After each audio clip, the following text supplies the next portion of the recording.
What is going on, everyone? Welcome back to On Point Politics. Today is the presidential debate stream, guys. We are streaming the presidential debate. We are also doing a X space at the same exact time so that we can ask questions here to voters. We can also kind of talk about the debate with Eric, Jeremiah, Brandon, data analyst Connor K. And it's possible that we also have Mark from Rasmussen Reports. He suggests that he might actually join the space too. So that'll be pretty awesome. Eric, go ahead and speak in the space, and we'll see if chat can hear it on YouTube. So, guys, let us know if you can hear Eric. Hello, what's going on?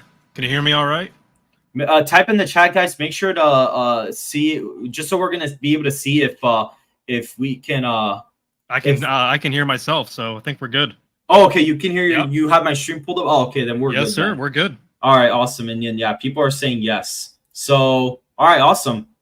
Perfect. I'm pulling up the thing here on my side already. I will be simulcasting the debate at the same exact time, by the way. So, like, as the debate's live, I'm going to show the debate because last time they said we couldn't stream it, and then literally everybody and their mother streamed it. So, I don't care if I get demonetized for this one. Like, I'm just going to end up doing it. So, I'm going to go ahead and repost this again so people on X can see it. But welcome, guys. This is the simultaneous space that I am doing with Eric and a few others, and we are also streaming on YouTube as well. So if you guys want to go ahead and subscribe over there, that'll also be good. Connor K, can't hear you in the space. What? Eric, can you hear me? I hear you just fine. Oh, then I don't know what's going on with Connor. That's weird. Okay, well it is what it is then. Connor, he may need to rejoin this thing again. It always does that. But all right, guys. So to expect what I'm expecting from the debate, I mean, it's interesting because I think that Harris may be able to get the upper hand on like some issues, like the whole convicted felon thing. Possibly may be able to look good on the stage. She may possibly do decent on abortion, but literally everything else is going to be a major problem for her. It's going to be a big problem, and I'm curious to see where that's going to go because it's not looking too great. Now I think Donald Trump, if he nails her to her original positions, I think it'll work out just fine for him. So I'm also going to be streaming the debate from Forbes Breaking News. So that's the simulcast that we're going to be using for that. Just FYI, guys. So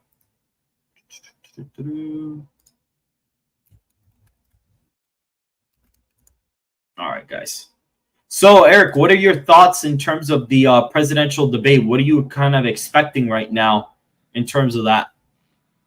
Yeah, I said this about 30 minutes ago. My gut tells me, there's two sides of it. In my opinion, I just think that she's going to cave.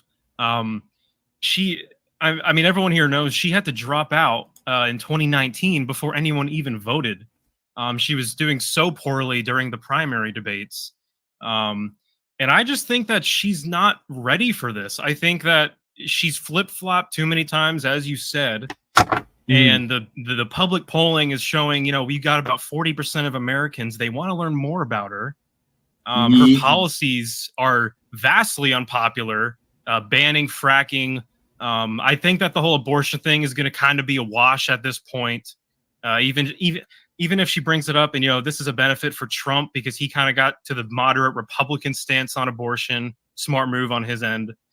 So I just think that let's not get our hopes up for a June debate style event here. I don't think it's going to be that, but yeah, I think it could still be bad. I mean, we'll see what ends up happening. Let's go ahead. We're going to invite Connor K in here as well. I'm going to have him talk about North Carolina. He should be a speaker now. So I don't know why. Okay, there he goes. Oh, what's up, Connor? How you doing?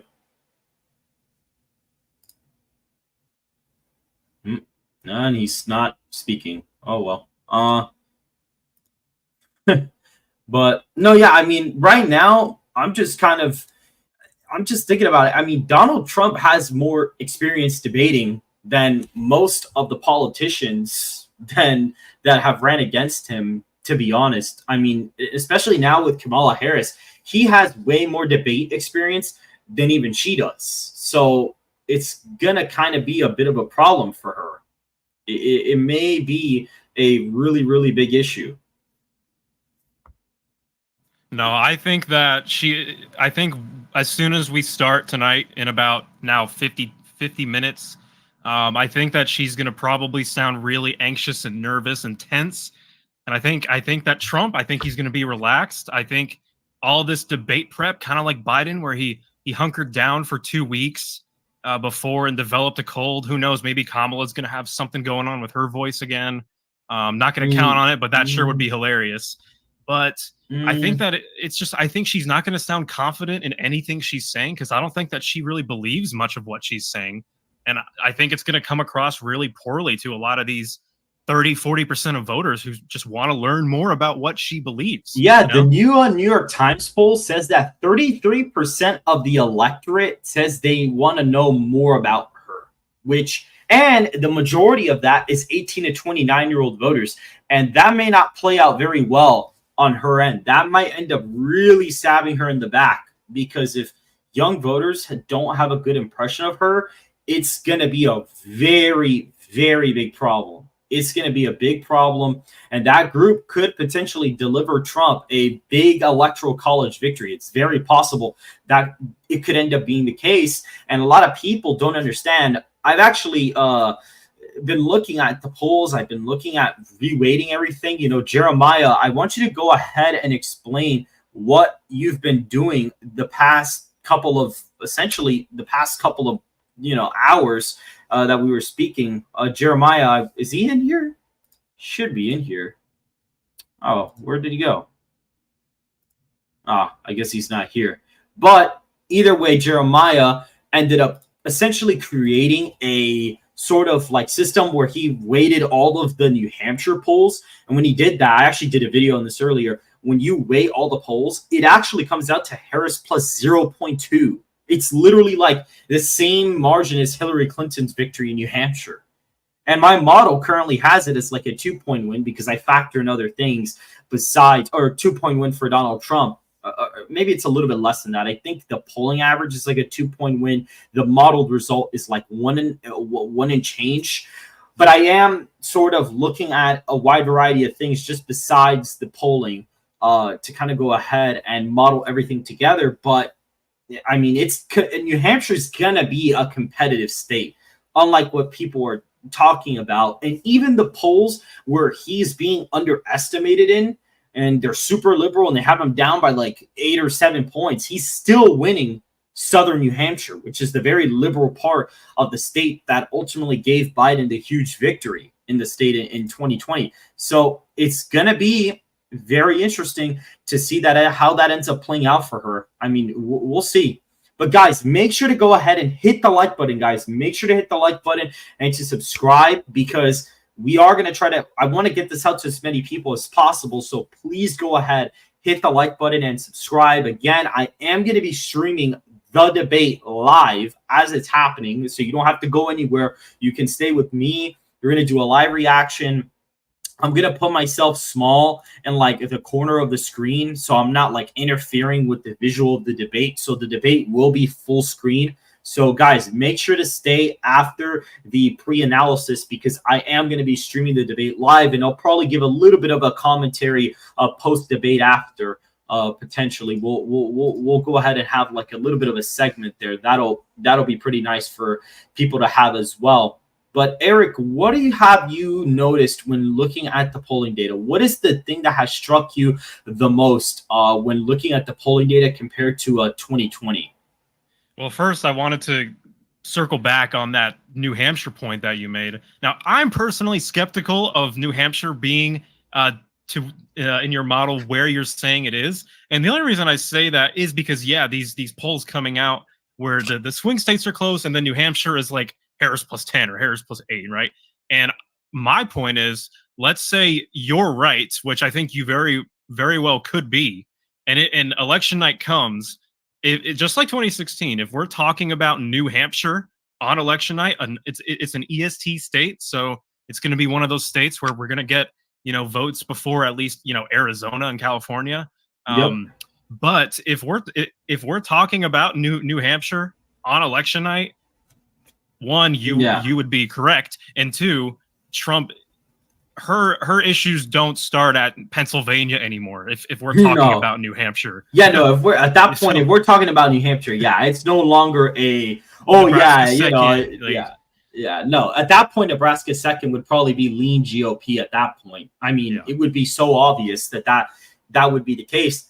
But when you look at the current polling data, the problem is they're doing the same mistake before. They have not corrected their mistakes. Republicans in New Hampshire actually comprise of a decent amount of the electorate compared to Democrats. What's interesting is that Democrats are usually in the low 20s, Republicans are in the low 30s, and independents almost make up like 45 to 50% of the electorate in New Hampshire, depending on like the election.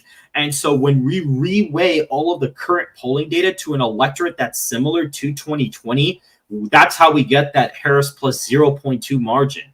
Because, and to basically back it up, I think Jeremiah reweighed the electorate a point redder than 2020 because Republican voter registration has actually they've netted registrations, to correct myself, because they haven't necessarily gained. All groups in New Hampshire fell in voter registrations, but Democrats fell way more, and independents are still a sizable chunk of the electorate. Frank Barbosa for 5. Thank you very much for the super chat. I really appreciate it. Guys, if you're on YouTube, hit the like button and subscribe to the channel. I am going to be streaming the debate.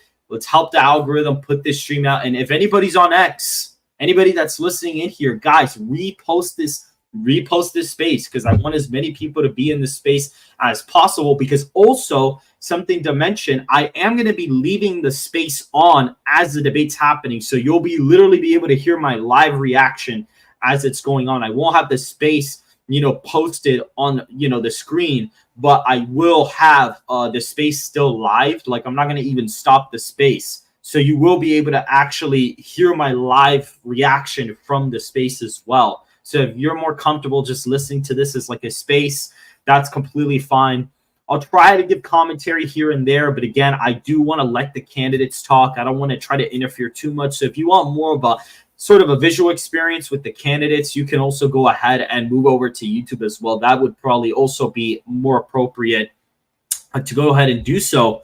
But before we move on, I actually like to say that I actually ended up speaking to Thomas Ilsworth from the PBD podcast, Patrick Bet-David's podcast, and I spoke to him yesterday. He's a really cool guy. We got along very well, and he kind of gave me a little bit of an inside scoop from the Trump campaign, and he told me that I was allowed to say this. And he basically told me the reason why Harris wanted the notes isn't just because she wanted oh, hi, I'm speaking moment, or oh, Donald, I'm speaking. That's not what she wanted.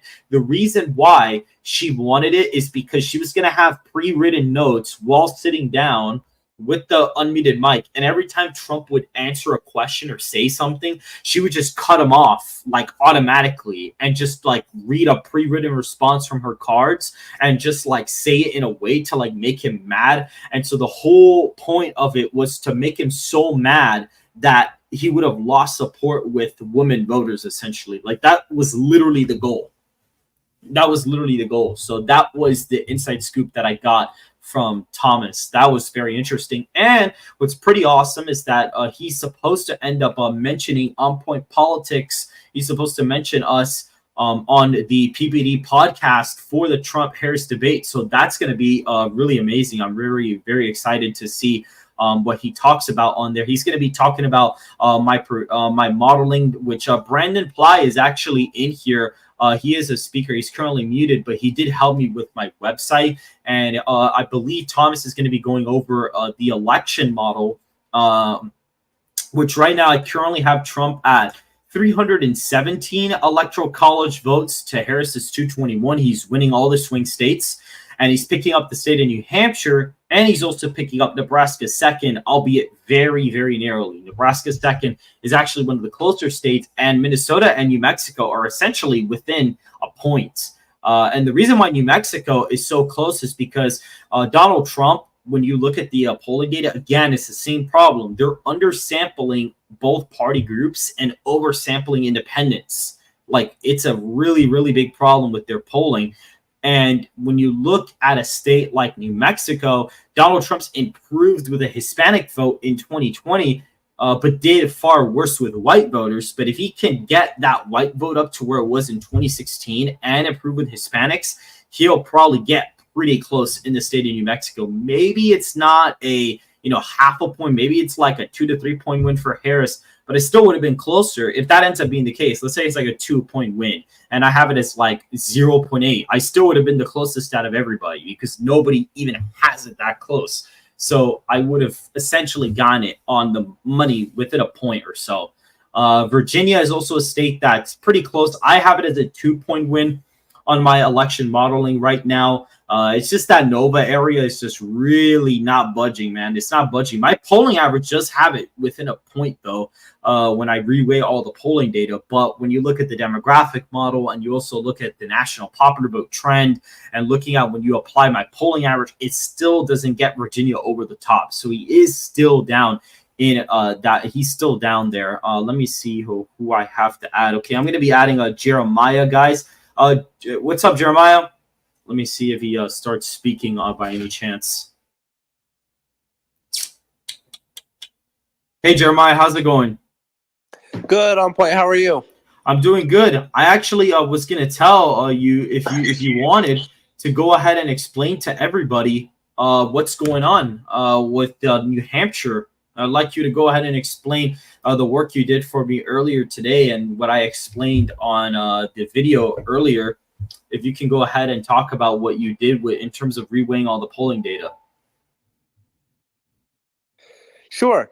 I'm Jeremiah Watson. I typically am I have been just recently interested in polling, and like On Point said, a lot of polls recently have had a lot of Democrats being oversampled, including the very accurate St. Anselm poll of New Hampshire.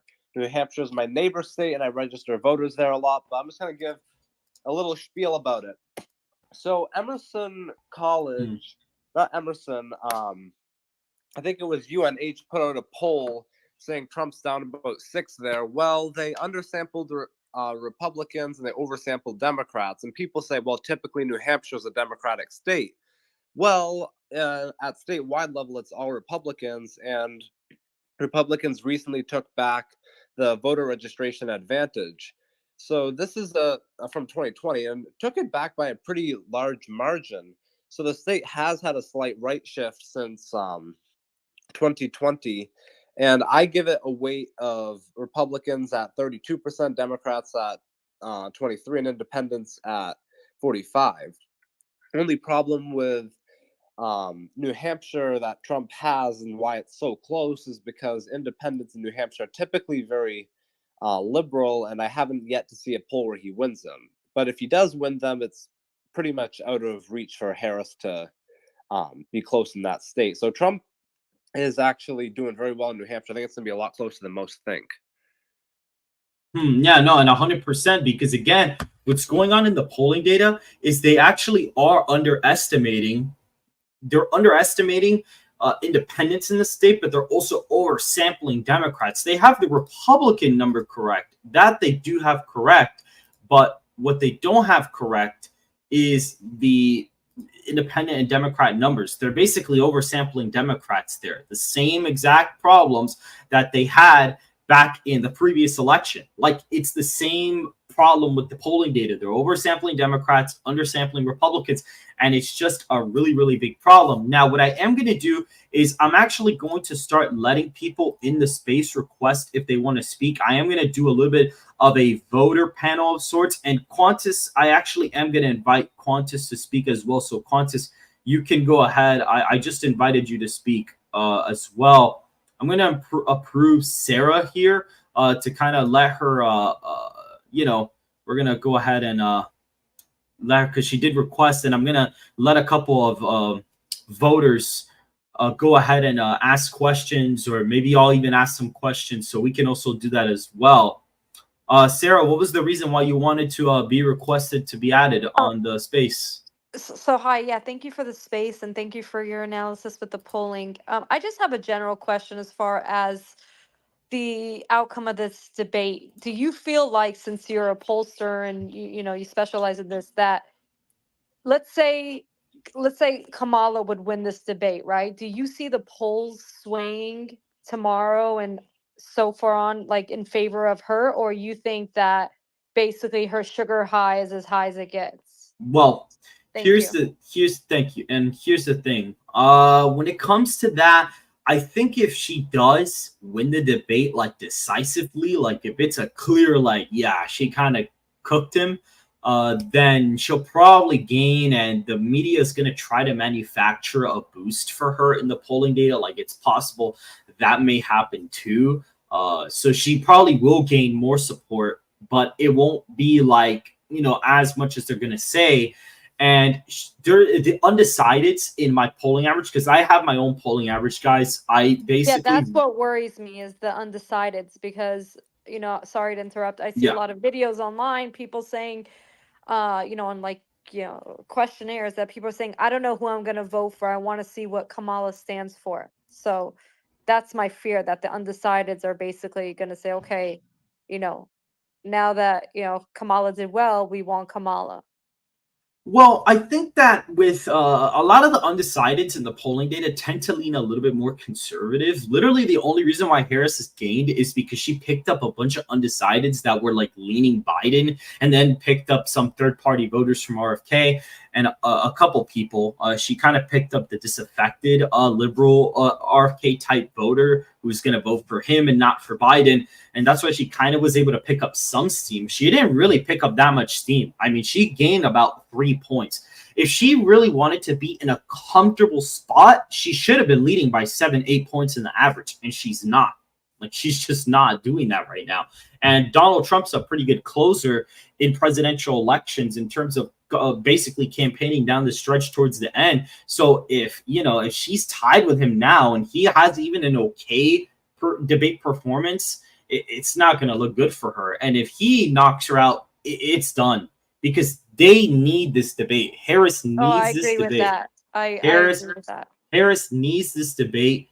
And what I was, I believe you said something about, what was it? That you were basically asking about those undecideds. My polling average is basically readjusting all the polling data by party ID, and I'm basically projecting a tight electorate. So instead of Harris leading by 1, like what RCP has, I have Trump up by 2 and change, so like probably 2.7, 2.8%. And that's by basically reweighing all of the polling data. So really, Trump lost about 5 points, but it's not that he lost it, because when I reweighed all the polling data for Trump versus Biden a month before, literally from the day he dropped out and then going back a month, Trump was actually at 46. Like, he's polling higher right now than he was against Biden. He was just sitting at about 46, but all the averages had him at 43, 44, 42. We all knew that wasn't going to happen. And when you reweighed all the polling data, Biden actually stayed right around his margin. Like, Biden literally, in my reweighed average, when you weighed for like a R+1 electorate, he ends up like getting like 38, 39%, and Trump was like at 46. So it's not that Trump really lost ground. He actually gained ground from the assassination attempt.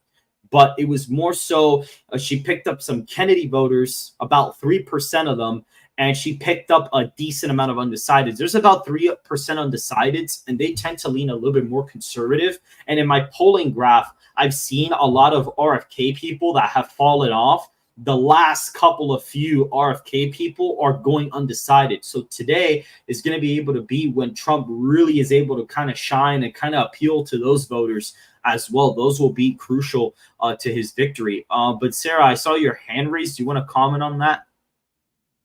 Oh, no, I just gave you a thumbs up. My hand's not raised, but I gave you a thumbs up on, everything that you said. So okay. I appreciate it. And hopefully we could, take this all the way home.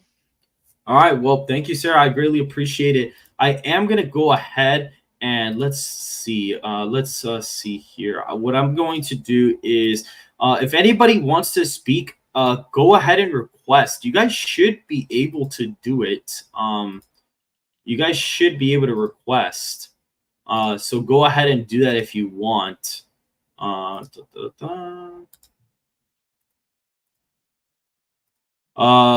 Qantas, can you are you speaking right now? That's so weird. X sometimes is kind of annoying. Like I'm trying to add Qantas as like a speaker, and it just won't let me do it. Eric, any comments about what I talked about in terms of the undecideds? Where do you think that's going to be going? Yeah, well, first of all, I think that, like I said earlier, we're going to have to be ready for a bit of the flooding the zone effect here. I think that you're going to have, I think everyone needs to expect after this debate some more response bias. She doesn't have dementia. She doesn't have all these mental issues. She is unlikable and she doesn't believe what she's saying. But we have to remember that a good 60-70% of the polling industry is run by basically Democrat partisan hacks who are going to not correct for the response bias.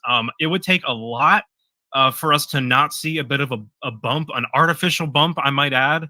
I'm with you. I think that after tonight, a lot of those undecideds are going to say, even if it's not reflected in some of these polling firms, maybe we have to wait for another New York Times. Maybe we have to wait for another big data poll. But I think that a lot of these undecideds are going to hear her talk. And I think all Trump has to do is keep bringing everything back to his policies versus the current administration's policies under Kamala Harris. And I think in the end, tonight is probably going to be a net benefit for Trump as long as he doesn't, say anything insane, or as long as she, doesn't have a really good showing, which I think at this point isn't really possible for her. Right. And, with Kamala Harris, I mean, she had to drop out again, like you mentioned. She had to drop out before anybody even voted last time. I mean, no one got to vote for her. She's not charismatic at all. No, she's not. In fact, the exact opposite. Now, these are the things that I think Donald Trump should do to kind of win this debate. First thing, I think he should go up to her and shake her hand. Now, you may say, oh, that's kind of silly. Why would he want to do that? But the reason why is they actually have a really big height difference. Like, it's huge. Like, he's 6'3", she's 5'4". It's literally like a humongous difference. And so if he goes up to her and shakes her hand and she does it back, people will be able to see the height difference, and it's just going to really be super glaring. Like, I think she's shorter than Hillary Clinton. So it's going to look even worse. Like, it's going to look pretty crazy. And on top of that, if she refuses to do the handshake, it's already going to give voters a bad vibe. Like, that's just going to come off as like, what? Like, Donald Trump went to go shake her hand and she didn't do it back? Like, that doesn't make sense. Like, a lot of people may be like, wouldn't it be the other way around? Like, some normies that may be like, oh, Donald Trump's a bully. Like, they may expect her to go ahead and shake his hand, and Donald Trump doesn't do it. But I actually think it may be the other way around. I could be wrong, but yeah, tonight is about perception, kind of like what you said, the thing with the handshake. Policy is basically a means to the end of enforcing that perception for Trump. With this being the only time these two are going to be seen together, and as we've been discussing all of these undecideds, and a lot of those undecideds may not make their decision based on policy, and even if it's not reflected in the data, it'll be, how did I feel coming out of this debate tonight? Because first of all, they're going to tune out at 9:30 or 10. They're not going to watch till 10:30. That's the thing people don't understand. Yeah. So Trump needs to come out. It's less about what he says, but it's about how he says it. Like, when he starts dinging her on policy, he just needs to be cool. He just needs to be calm. He's going to look bigger than her. His podium is taller. He's going to exert power. He just has to relax and just let her, blabber away and get angry. And all Trump has to do is project strength and calmness. And I think he's fine. No, yeah, I definitely think if that's the case, if he comes off again, my moderator on YouTube just said if he seems like a bully and a jerk, he will lose, and that would kind of hurt him, and they were gonna use a lot of tactics to turn that against him. But if he literally acts the same way that he did in the Biden debate, he'll be just fine. Like, if he does the same exact thing, he'll be completely fine, because he could almost treat this debate the same way he treated the Biden debate pretty much, I mean, if you really think about it, he kind of can. I mean, they're both a part of the same administration, so it's not like they're any different. Arguably, she's been making the decisions for the country because it seems like the other guy can't make any. So I think what she may be able to, Trump may be able to paint her on this is Biden's mental incapacity and basically blame her for all of the problems that have occurred. And this is where he's really going to get her, because let's say she goes, oh, well, that's not my fault, that's Biden's fault. Then he's like, but he's your president. Like, what are you talking about? And then it just kind of makes her look bad.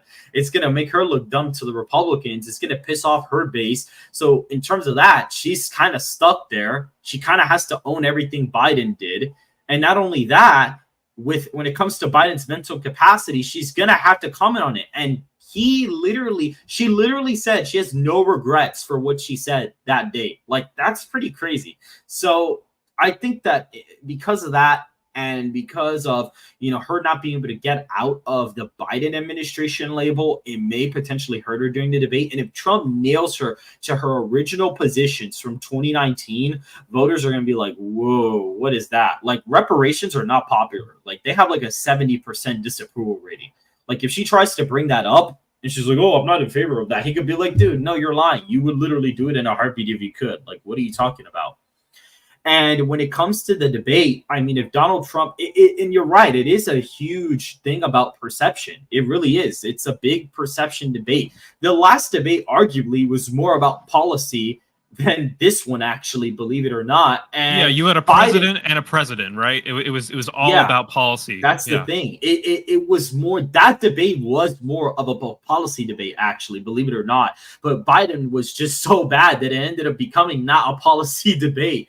Like, it ended up becoming about vibes because of how bad Biden did. He literally couldn't even talk his policy.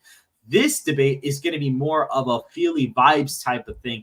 And the debate, guys, is in 25 minutes. I think I'm going to kind of move over to YouTube. So, like, if you guys hear me talking in the space, I'm not going to really be referring to the X space anymore. I may be just kind of referring to the YouTube chat. So if you guys want to move over there, that would also be really good as well if you guys want to do that. I just want to do that so I can kind of set up the simulcast and kind of be ready just in case they started a couple minutes early. So that's why I'm going to be doing that. Mark was supposed to join, but I think he was going on Alex Jones. So I don't know if he's going to be able to join us today. Mark from Rasmussen reports. So if he can't join, that'll be fine. Let me go ahead and see how I could send this to him.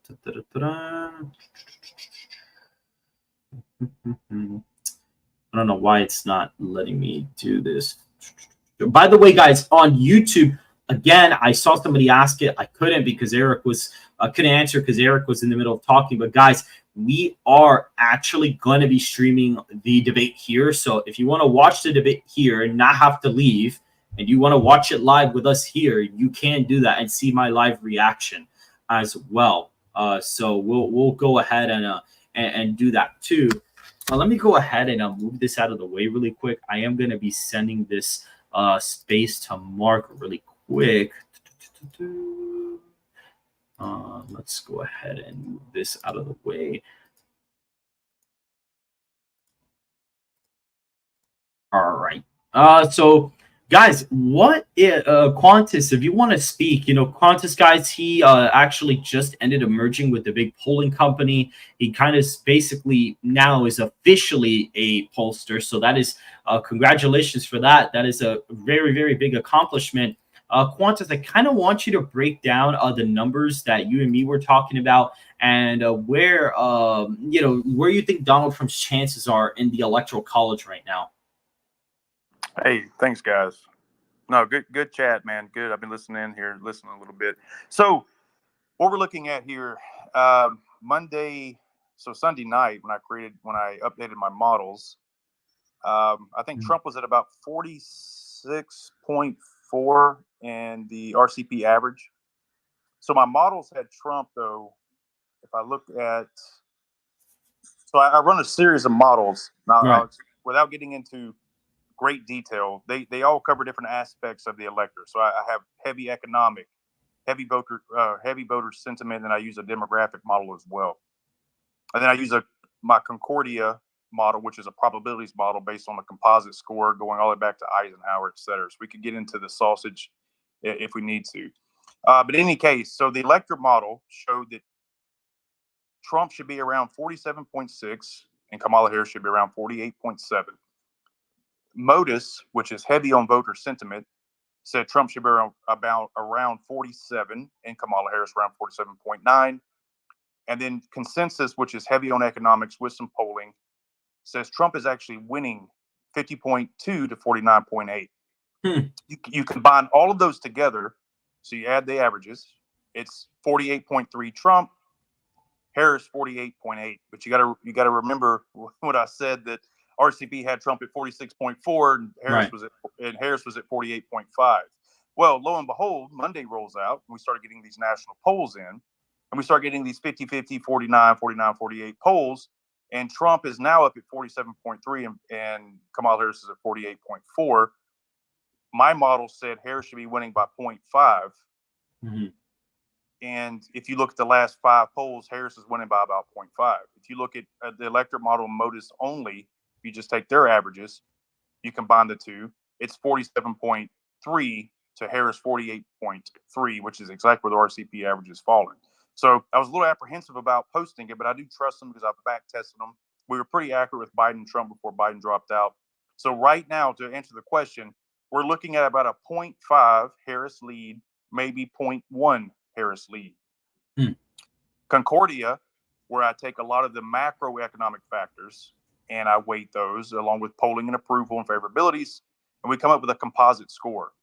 The Concordia model shows that every presidential winner, going back to, we'll just stop at Ford, needs at least a composite score of 7.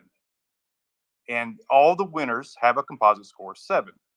All the losers have a composite score around 3.5–4%. Looking at back to Gerald Ford versus Carter, which is where I started the models just for ease, even though I'll go back to Eisenhower. But I use all the economic factors of those particular presidential elections, no matter how far back. That's how I back test it, calibrate, and refine the model. Kamala Harris has about a 5.8 composite score.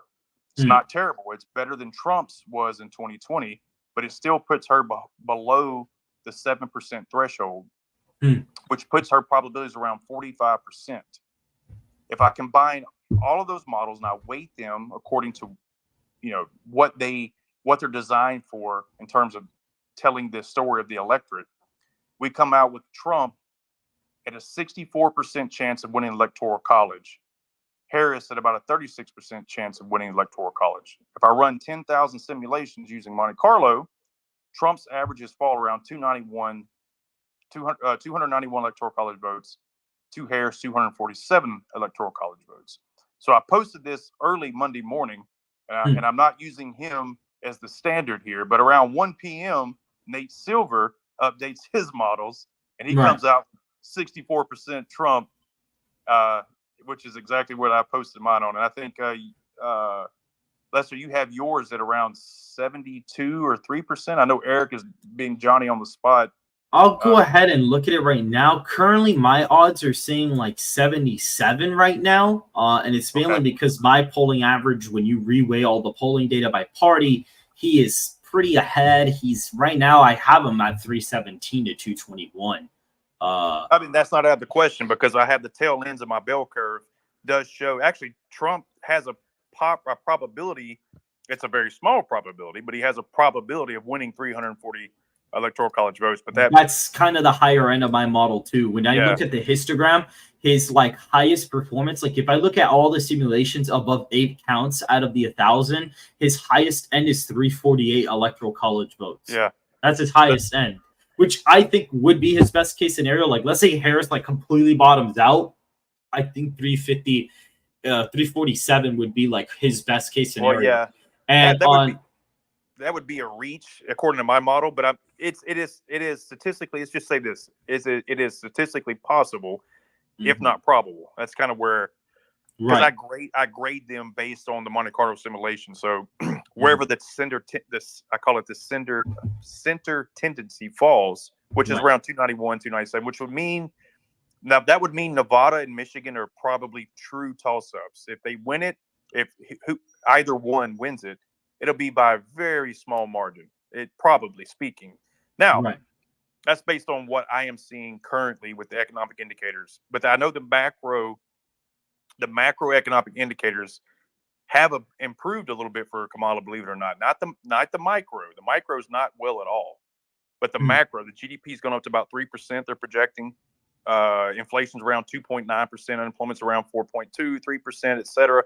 That is a positive. Now, I would say a positive in using Concordia, but it's not necessarily a negative. But when you start bringing in CCI, disposable household income, the misery index, those are your micro indicators, and those are not doing well for Kamala. So that's how I'm able to create that voter economic sentiment using my MODIS model, et cetera. So.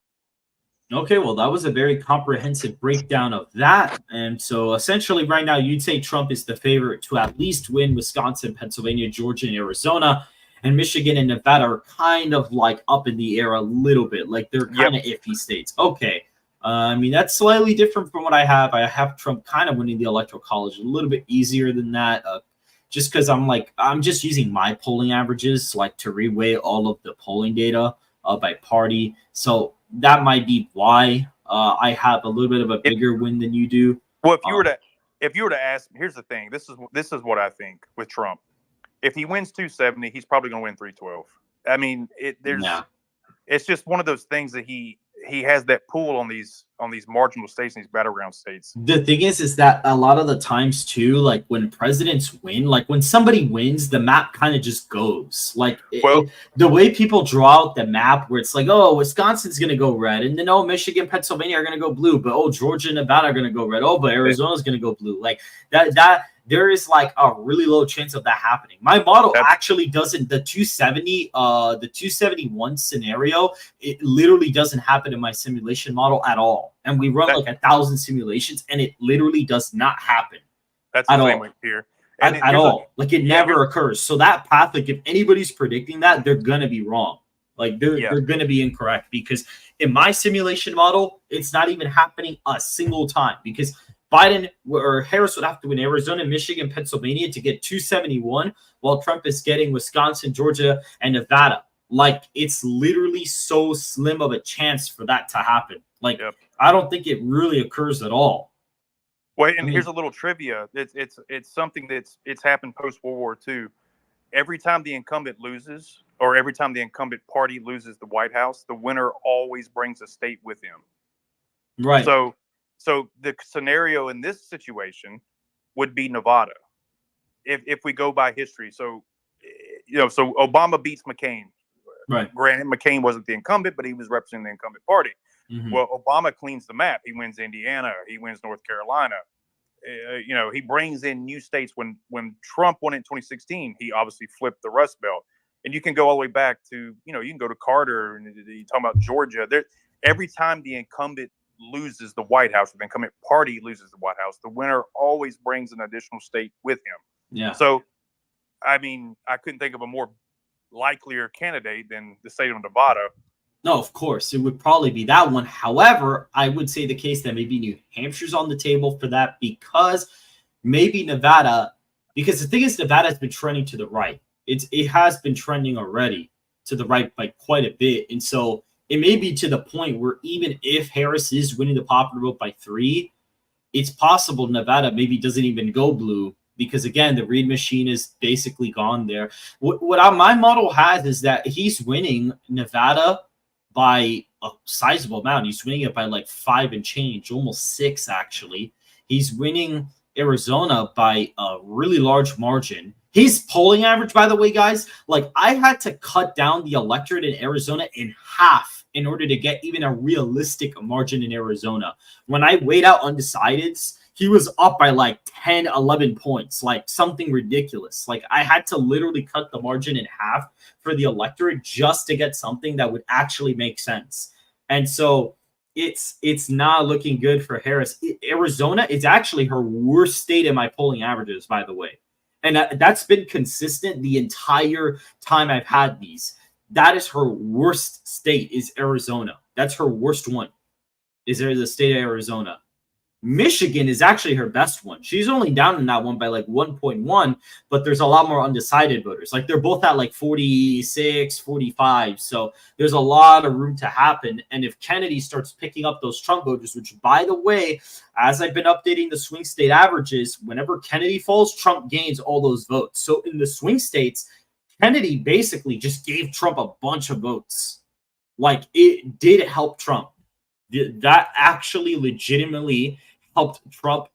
If Trump wins very narrowly, it's because of Kennedy. Like I don't believe that's going to be the case right now. Again, I think Trump is going to have a modest victory in the Electoral College, but I do think that if it is close, like if I'm 2 or 3 points off and it is a really tight race, it would have been because of Kennedy. Because literally, like Trump gained 2 points in Arizona's average yesterday, and Kennedy went down like 2. Like it's literally like a 1-to-1 correlation. I left him in all my averages because I wanted to see where his support would go. And on the national level, you saw it's a little bit different because Harris did gain a bit, but Trump gained a little bit more. Like Trump gained like 65-70% of those voters. Harris gained maybe about like 35-30 of those. So that's what we're kind of looking at right now. That's essentially what we're looking at. Connor K, well, that makes my North Carolina margin larger then? What do you mean? All right, guys. So I am going to be going ahead and moving the stream to the simulcast on YouTube on Forbes Breaking News. So nobody here will be able to be heard on the YouTube stream anymore. If you guys want to stay here, you can to listen to my live voice reaction. I recommend you guys move over to YouTube as well. If you guys want to go to my bio, you can and find the link to the stream, and you guys can move over to YouTube so that you guys can actually see the debate happen with me at the same time. So whoever's on YouTube, don't leave.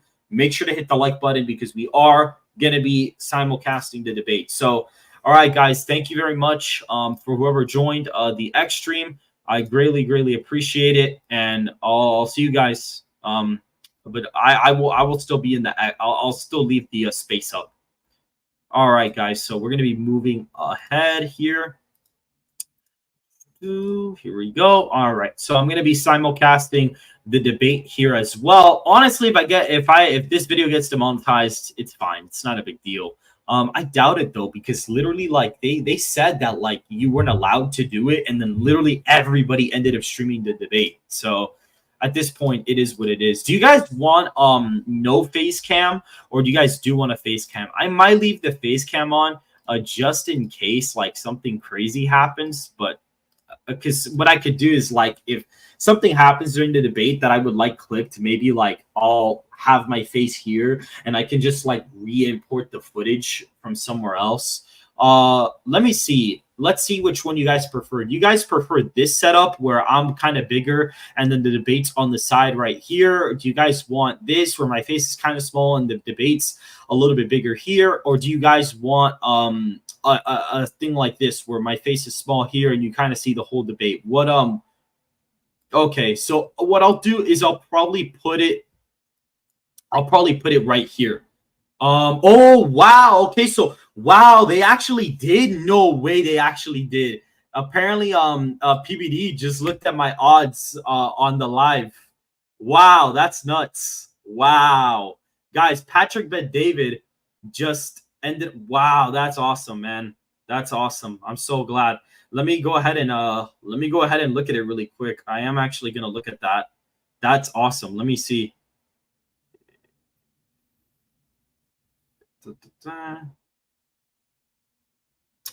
Oh, well, I may have to go back to look at it anyway because I don't know what is oh, yep, they did. Wow, they did pull it up. And then you see ABC's Washington Post. Wow. In purple. That's awesome. That's freaking cool. But look where Rasmussen was. That is freaking cool. Let me see what he says, guys. Okay, so can you do me a favor, because we have the debate starting in 15 minutes. Can you tell me what Rasmussen is reporting against the Siena poll? I want to see how the Rasmussen compares to the Siena poll. We can do that right now. Hold that up. And this is coming from Rasmussen is pro-conservative, but they've been accurate in the past. Let's take a look at the electoral map. We're going to say where we are right now. This is coming from the map. Yep. This is from On Point Politics, and this is matching up with Rasmussen, and this is matching up with us. Right now, we believe there's a 72% chance that Trump will be elected based on tonight. Yep. So they looked at it on stream. That's awesome. Whoa, that is awesome, guys. They were clapping and everything. Wow. This organization is in lockstep with Rasmussen, and they have normalized out what's called the bias. Where's the bias? Let's say that's freaking awesome. So basically, Patrick Bet David is streaming. They're looking at my website on live. They're literally looking at my website live. So that's freaking awesome. For a independent candidate. So normally you don't get that. Normally you're going to get. Dude, and they're like breaking it down and everything. This is crazy. That's awesome. Oh, here we go. I'll be looking at that later. But all right, guys, the debate is on. So did you guys hear the beeping noise in the background? Because that'll let me know if you guys did you guys hear the beeping noise?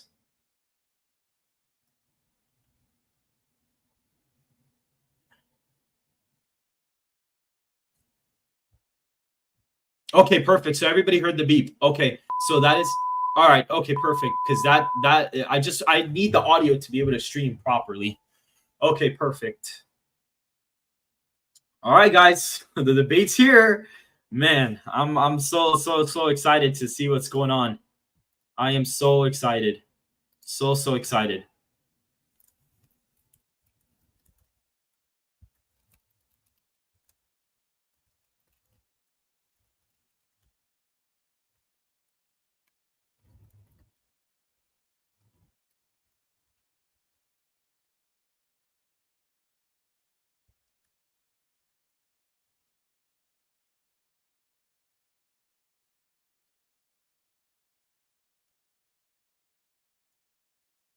All right, guys, here we go.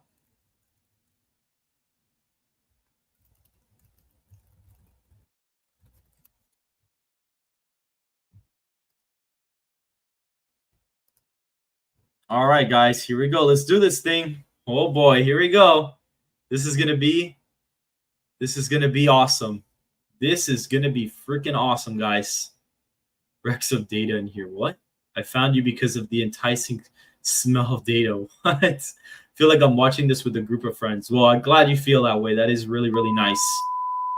There's like a beeping noise in the background. I guess they're like setting up the mics or something like that. So, oh man, here we go. This is gonna be nuts. This is gonna be incredible, guys. This is gonna be freaking nuts. By the way, guys, that beeping noise is not on. That's not on my end. That's their stream. But if you guys can't hear it, that's perfect, because that is. I just want the audio to be able to transfer over. So, thank you, Silence 556. Justin, stay humble and remember us when you become a famous pollster. Yeah, of course, guys. No, I'm still gonna be making videos on here. You know, I'll still be live streaming. Texas Rose, how long will the debate last? Probably an hour, I think.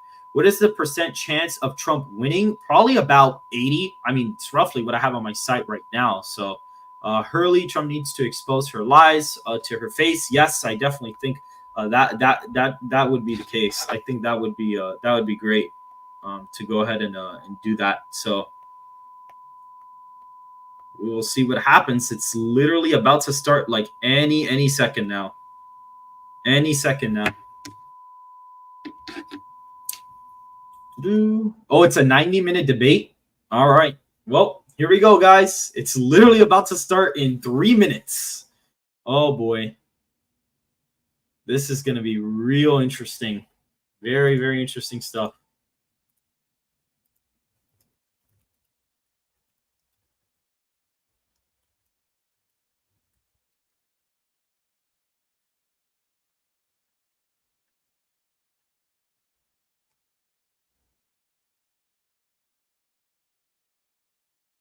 All right, guys, here we go. Literally 2 minutes left. Oh, man.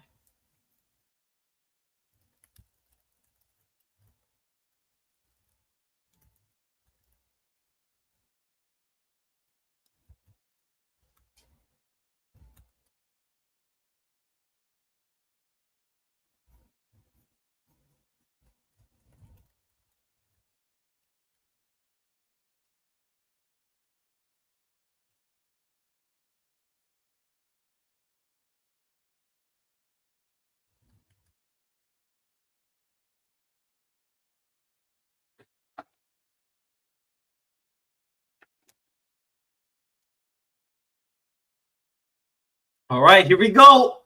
Let's do this thing. Woo! Oh, man. Let's do this. Here we go. It's about to start. So you'll be seeing my live reaction, guys. Like literally live. You guys will be seeing my live reaction. Everybody in the space on X. If you guys want to move over to YouTube, you can do that as well because you'll actually be able to see the debate. Like you'll literally, I'm like live, I'm like broadcasting it. So guys, go ahead and do that. And I'll more than likely end up reposting that PBD clip afterwards. If somebody here can reclip that for me and put it in the Discord or something, that would be amazing if somebody could do that. Either way, I'll probably have to end up doing it anyways. But here we go. It's 9. It's literally going to be 9 right now. So let's do this thing. Here we go. Here we go. Let's do this.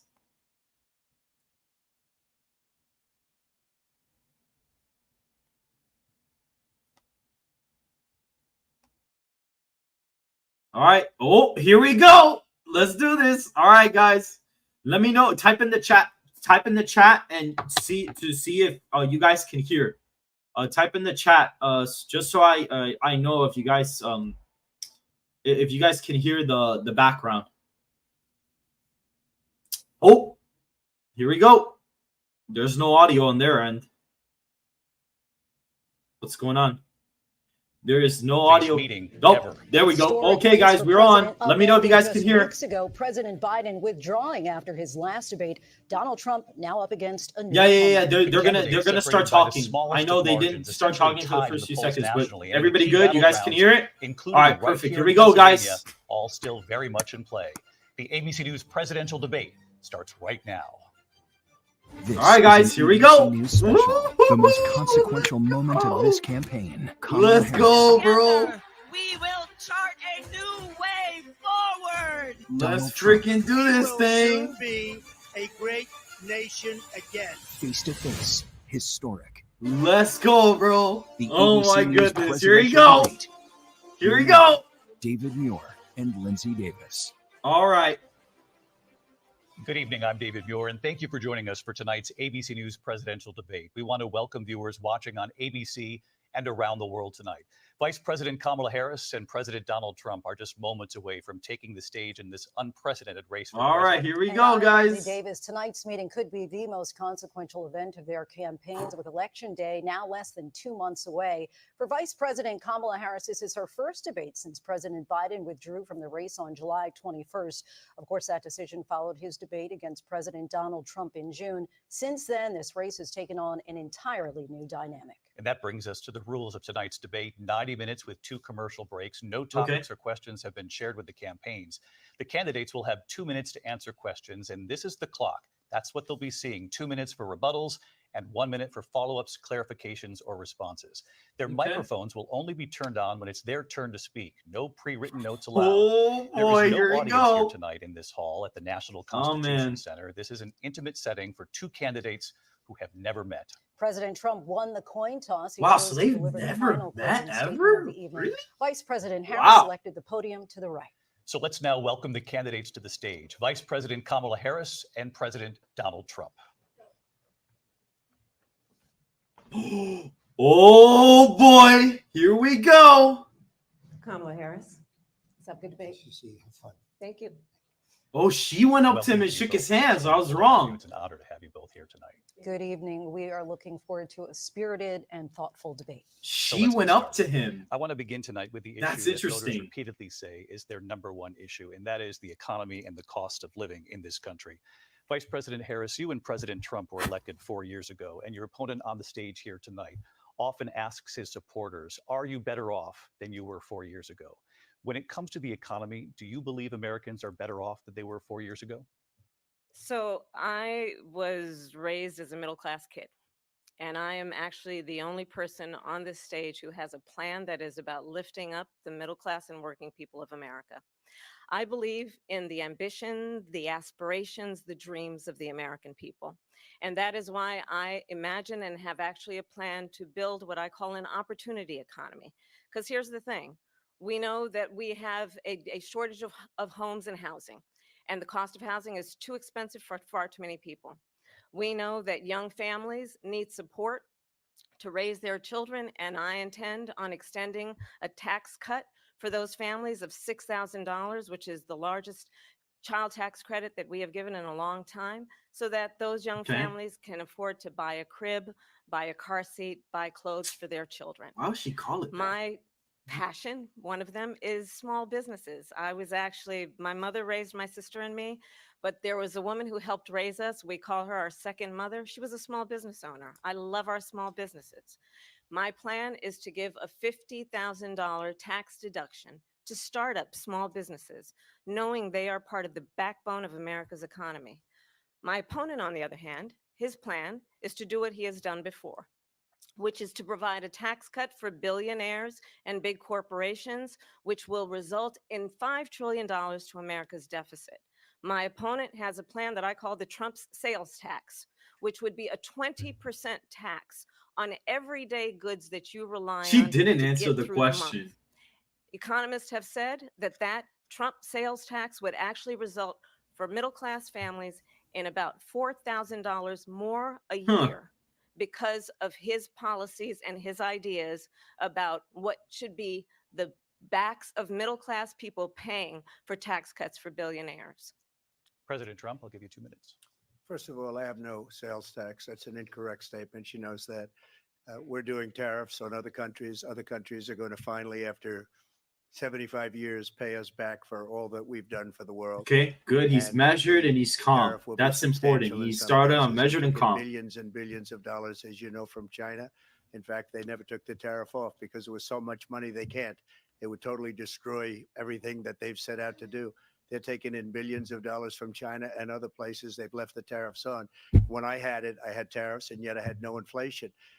Look, we've had a terrible economy because inflation which is really known as a country buster. It breaks up countries. We have inflation like very few people have ever seen before, probably the worst in our nation's history.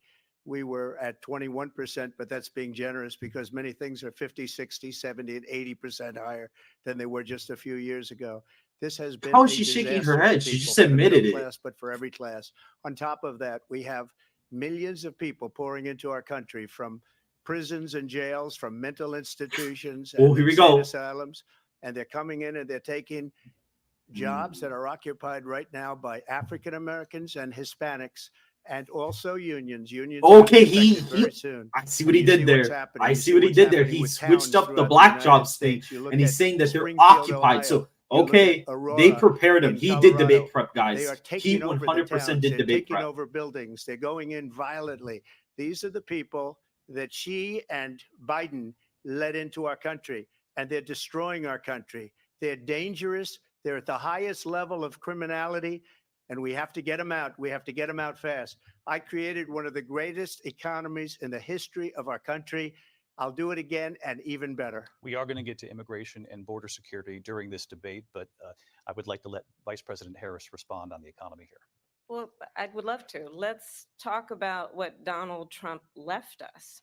Donald Trump left us the worst unemployment since the Great Depression. Donald Trump left us the worst public health epidemic in a century. Donald Trump left us the worst attack on our democracy. Oh, man. Since starting off real stable right now. And what we have done is clean up Donald Trump's mess. What we have done and what I intend to do is build on what we know are the aspirations and the hopes of the American people. But I'm going to tell you all in this debate tonight, you're going to hear from the same old tired playbook, a bunch of lies, grievances, and oh, names. Man. What you're going to hear tonight is a detailed and dangerous plan called Project 2025. Oh that my the God, former there's no president way she's intends on saying this. implementing if he were elected again. Bro. I believe very strongly that the American people Are you want serious? a There's president no who way she's going to understands use this during the importance debate. of bringing us together, knowing we have so much more in common Oh than what my separates us. God. And I pledge to you to be a president for all Americans. President Trump will give you a minute here to respond.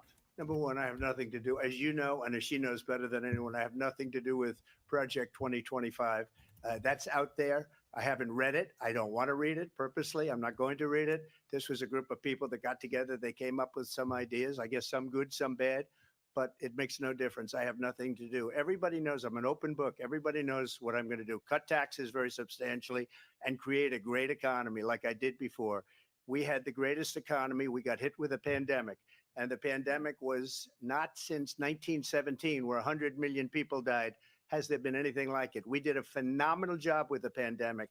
We handed them over a country where the economy and where the stock market was higher than it was before the pandemic came in. Nobody's ever seen anything like it. We made ventilators for the entire world. We got gowns, we got masks, we did things that nobody thought possible. And people give me credit for rebuilding the military. They give me credit for a lot of things, but not enough credit for the great job we did with the pandemic. But the only jobs they got were bounce back jobs. These were jobs bounced back, and it bounced back and it went to their benefit. But I was the one that created them. They know it, and so does everybody else. Vice President Harris, I'll let you respond. So Donald Trump has no plan for you. And when you look at his economic plan, it's all about tax breaks for the richest people. I am offering what I describe as an opportunity economy, and the best economists in our country, if not the world, have reviewed our relative plans for the future of America. What Goldman Sachs has said is that Donald Trump's plan would make the economy worse. Mine would Why would strengthen she the bring economy. up Goldman What Sachs? the Wharton Like, out of School all has people. said is Donald Trump's plan would actually explode the deficit. 16 Nobel laureates have described Literally no his one cares economic about what plan Goldman as something Sachs that has to would say. If increase they're inflation normal, and by the middle of next year would invite a recession. You just have to look at where we are and where we stand on the issues. And I'd invite you to know that Donald Trump actually has no plan for you because he is more interested in defending himself than he is in looking out for you. It's just a soundbite. I gave her that to say. Look, I went to the Wharton School of Finance, and many of those professors, the top professors, think my plan is a brilliant plan. It's a great plan. It's a plan that's going to bring up our worth, our value as a country. It's going to make people want to be able to go and work and create jobs and create a lot of good, solid money for our country. And just to finish off, she doesn't have a plan. She copied Biden's plan, and it's like 4 sentences, like run, spot, run. 4 sentences that are just, oh, we'll try and lower taxes. She doesn't have a plan. Take a look at her plan. She doesn't have a plan. Mr. President, I do want to drill down on something you both brought up. The Vice President brought up your tariffs. You responded, and let's drill down on this because your plan, this is a good moment for him. is essentially a national sales tax. Your proposal calls for tariffs, as you pointed out here, on foreign imports across the board. You recently said that you might double your plan, imposing tariffs up to 20% on goods coming into this country. As you know, many economists say that with tariffs at that level, costs are then passed on to the consumer. Vice President Harris has argued it'll mean higher prices on gas, food, clothing, medication, arguing it costs the typical family nearly $4,000 a year. Do you believe Americans can afford higher prices because of tariffs? They're not going to have higher prices. What's going to have and who's going to have higher prices is China and all of the countries that have been ripping us off for years. I was the only president ever. China was paying us hundreds of billions of dollars, and so were other countries. And, you know, if she doesn't like them, they should have gone out and they should have immediately cut the tariffs. But those tariffs are there 3.5 years now under their administration. We are going to take in billions of dollars, hundreds of billions of dollars. I had no inflation, virtually no inflation. They had the highest inflation perhaps in the history of our country because I've never seen a worse period of time. People can't go out and buy cereal or bacon or eggs or anything else. The people of our country are absolutely dying with what they've done. They've destroyed the economy. And all you have to do is look at a poll. The polls say 80 and 85 and even 90% that the Trump economy was great, that their economy was terrible. Vice President Yep. Harris, I do want to ask for your response. And you heard what the president said there, because the Biden administration did keep a number of the Trump tariffs in place. So how do you respond? Well, let's be clear that the Trump administration resulted in a trade deficit, one of the highest we've ever seen in the history of America. He invited trade wars. You want to talk about his deal with China? What he ended up doing is, under Donald Trump's presidency, he ended up selling American chips to China to help them improve and modernize their military, basically sold us out, when a policy about China should be in making sure the United States of America wins the competition for the 21st century, which means focusing on the details of what that requires, focusing on relationships with our allies, focusing on investing in American-based technology so that we win the race on AI, on quantum computing, focusing on what we need to do to support America's workforce so that we don't end up having on the short end of the stick in terms of workers' rights. But what Donald Trump did, let's talk about this, with COVID, is he actually thanked President Xi for what he did during COVID. Look at his tweet. Thank you, President Xi, exclamation point, when we know that Xi was responsible for lacking and not giving us transparency about the origins of COVID. President As Trump. of right now, I'd First probably of say all, that this they is bought their tied. chips from Taiwan. We hardly make chips anymore because of philosophies like they have and policies like they have. I don't say her because she has no policy. Everything that she believed 3 years ago and 4 years ago is out the window. She's going to my philosophy now. In fact, I was going to send her a MAGA hat. She's gone to my philosophy. But if she ever got elected, she'd change it.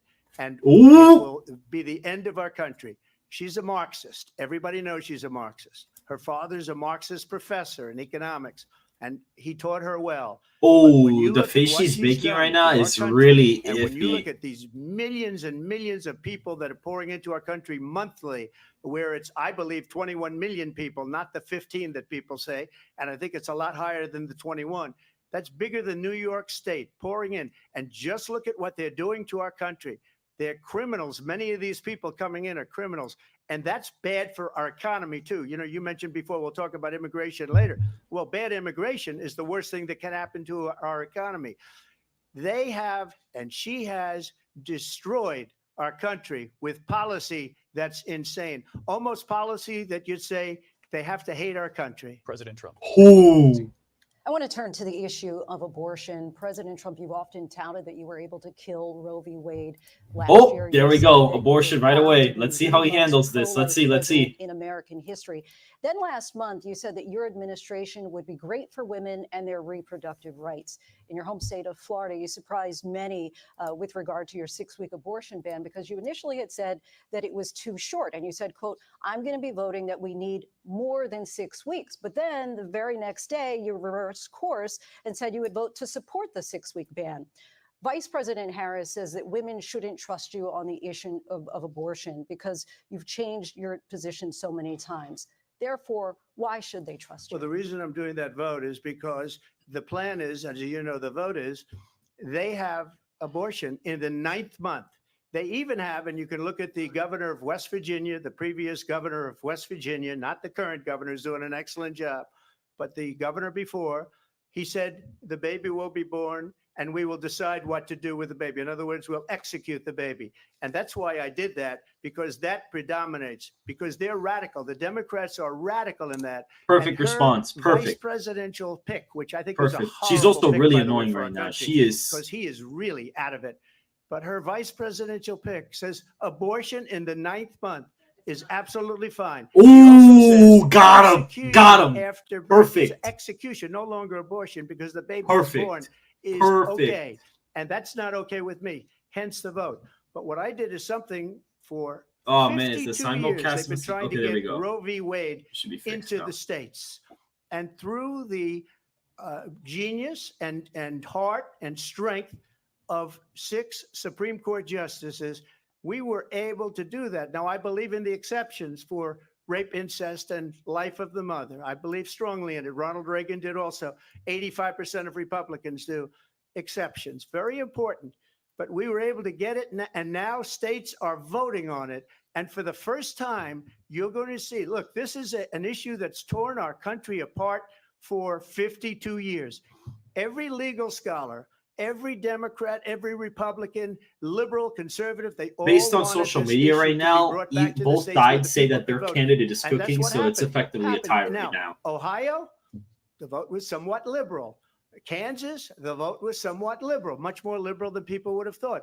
But each individual state is voting. It's the vote of the people now. It's not tied up in the federal government. I did a great service in doing it. It took courage to do it. And the Supreme Court had great courage in doing it. And I give tremendous credit to those 6 justices. He's right on this state issue. in this country where it is legal to kill a baby after it's born.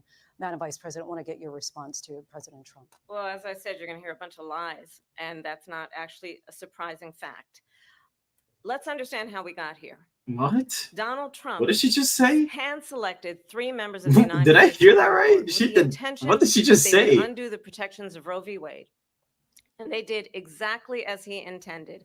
And now in over 20 states, there are Trump abortion bans, which make it criminal for a doctor or nurse to provide health care. In one state, it provides prison for life. Trump abortion bans that make no exception even for rape and incest, which understand what that means. A survivor of a crime of violation to their body does not have the right to make a decision about what happens to their body next. That is immoral.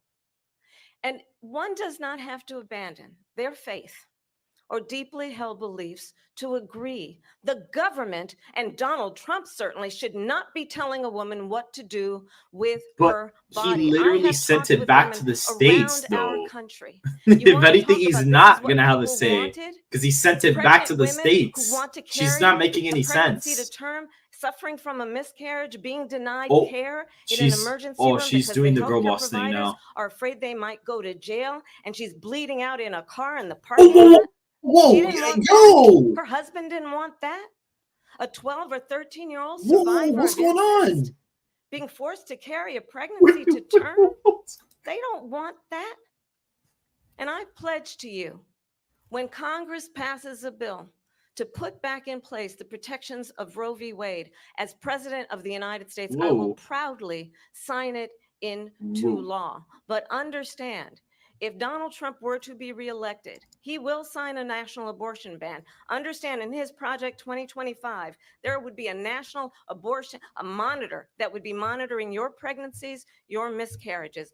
I think the American people believe that certain freedoms, in particular the freedom to make decisions about one's own body, should not be made by the government. Thank you, Vice President Harris. Well, there she goes again. It's a lie. I'm not signing a ban, and there's no reason to sign a ban because we've gotten what everybody wanted. Democrats, Republicans, and everybody else, and every legal scholar wanted it to be brought back into the states, and the states are voting. He's And it may literally take a little time, destroying her but entire for argument by 52 sending it years, back this to the issue states. Has torn She's trying to the say that. country apart, and they've wanted it back in the states. And I did something that nobody thought was possible. The states are now voting. What she says is an absolute lie. And as far as the abortion ban, no, I'm not in favor of abortion ban, but it doesn't matter because this issue has now been taken over by the states. Would you veto a national abortion ban if it Well, came I to your won't desk? have to because, again, two Yep. things. Number one, she said she'll go back to Congress. She'll never get the vote. It's impossible for her to get the vote, especially now with the 50-50 and essentially 50-50 in both Senate and the House. She's not going to get the vote. She can't get the vote. She won't even come close to it. So it's just talk. You know what it reminds me of when they said they're going to get student loans terminated, and it ended up being a total catastrophe.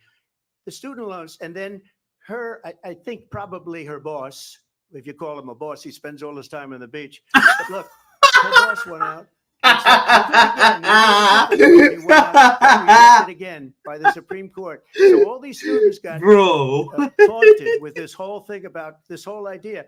And how unfair that would have been, part of the reason they lost to the millions and millions of people that had to pay off their student loans, they didn't get it for free. But they were saying it's the same way that they talked about that they talk about abortion. But if I could just get a right yes now, or no, guys, because to you're be honest running with you, late, it's a J.D. draw right Vance now. has said Like, that you would it's veto it a if it draw. did come to your No, desk. there's I no did clear discuss winner it right with, now. JD, in all fairness, JD, and I don't mind if he has a certain view, but I think he was speaking for me, but I really didn't. Look, we don't have to discuss it because she'd never be able to get it, just like she couldn't get student loans. They couldn't get student loans. They didn't even come close to getting student loans. They taunted didn't. young people and a lot of other people that had loans. They can never get this approved. So it doesn't matter what she says about going to Congress. He's right. Wonderful. Let's go to He Congress. sent it back to the states. But the fact is that she for can't years, do they anything wanted to about get it, out of Congress, and he out of the can't do federal anything government. about it And we either. did something that They sent everybody it back said to the couldn't be done. states. That's And it. now Each state you gets have to a vote of on the their own people laws for for it. abortion. So And he's Vice right. President Harris, want to give you your time to respond, but I do want to ask, would you support any restrictions on a woman's right to an abortion? I absolutely support reinstating the protections of Roe v. Wade. And as you rightly mentioned, nowhere in America is a woman carrying a pregnancy to term and in asking for That's an not abortion. true, That though. is not happening. It's She's insulting lying. to the women of America. And understand what has been happening under Donald Trump's abortion bans. Couples who pray and dream of having a family are being denied IVF treatments. What is happening in our country? Working people, working women who are working 1 or 2 jobs, who can barely afford childcare as it is, have to travel to another state to get on a plane sitting next to strangers to go and get the health care she needs. Barely can afford to do it, and what you are putting her through is unconscionable. And the people of America have not, the majority of Americans believe in a woman's right to make decisions about her own body. And that is why in every state where this issue has been on the ballot, in red and blue states both, the people of America have voted for freedom. Vice President Harris, Excuse me, I thank have you. to respond. Another lie. It's another lie. I have been a leader on IVF, which is fertilization. The IVF, I have been a leader. In fact, when they got a very negative decision on IVF from the Alabama courts, I saw the people of Alabama and the legislature 2 days later voted it in. I've been a leader on it. They know that, and everybody else She's knows writing it. down I have stuff, been a guys. leader Just on FYI. fertilization, Look IVF. at her. And the other She's thing, writing down they- notes, guys. You should ask. You can see her writing with Will the she pen. allow abortion You in the 8th month, see that, 9th right? month, 7th She's month? writing down stuff. Okay, would you do that? Why don't you ask her that Why question? don't you That's answer the the problem. question? Would you Because veto? under Roe v. Answer the Wade, question, you would you could veto? do abortions in the 7th month, the 8th month, the 9th That's month, not true. and probably after birth. Just look at the They just governor, turned on her former mic, governor by the way. of Virginia. The governor of Virginia said we put the baby aside and then we determine what we want to do with the baby. President You Trump, did thank say you. that. We're going to turn now to immigration and border security. We know it's an issue that's important to Republicans, Democrats, voters across the board in this country. Vice President Harris, you were tasked by President Biden with getting to the root causes of What? migration from What Central is America. Rufus talking about? We This know is that not the illegal border worst crossings performance. reached a record high in the Biden administration. This past June, President Biden imposed tough new asylum restrictions. We know the numbers since then have dropped significantly. But my question to you tonight is, why did the administration wait until 6 months before the election to act?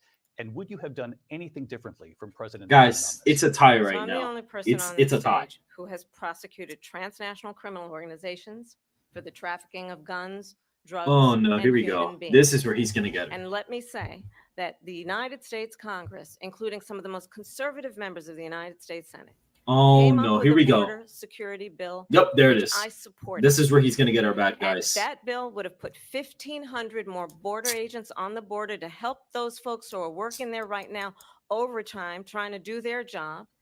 It would have allowed us to stem the flow of fentanyl coming into the United States.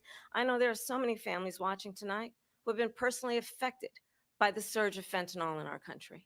That bill would have put more resources to allow us to prosecute transnational criminal organizations for trafficking in guns, drugs, and human beings. But you know what happened to that bill?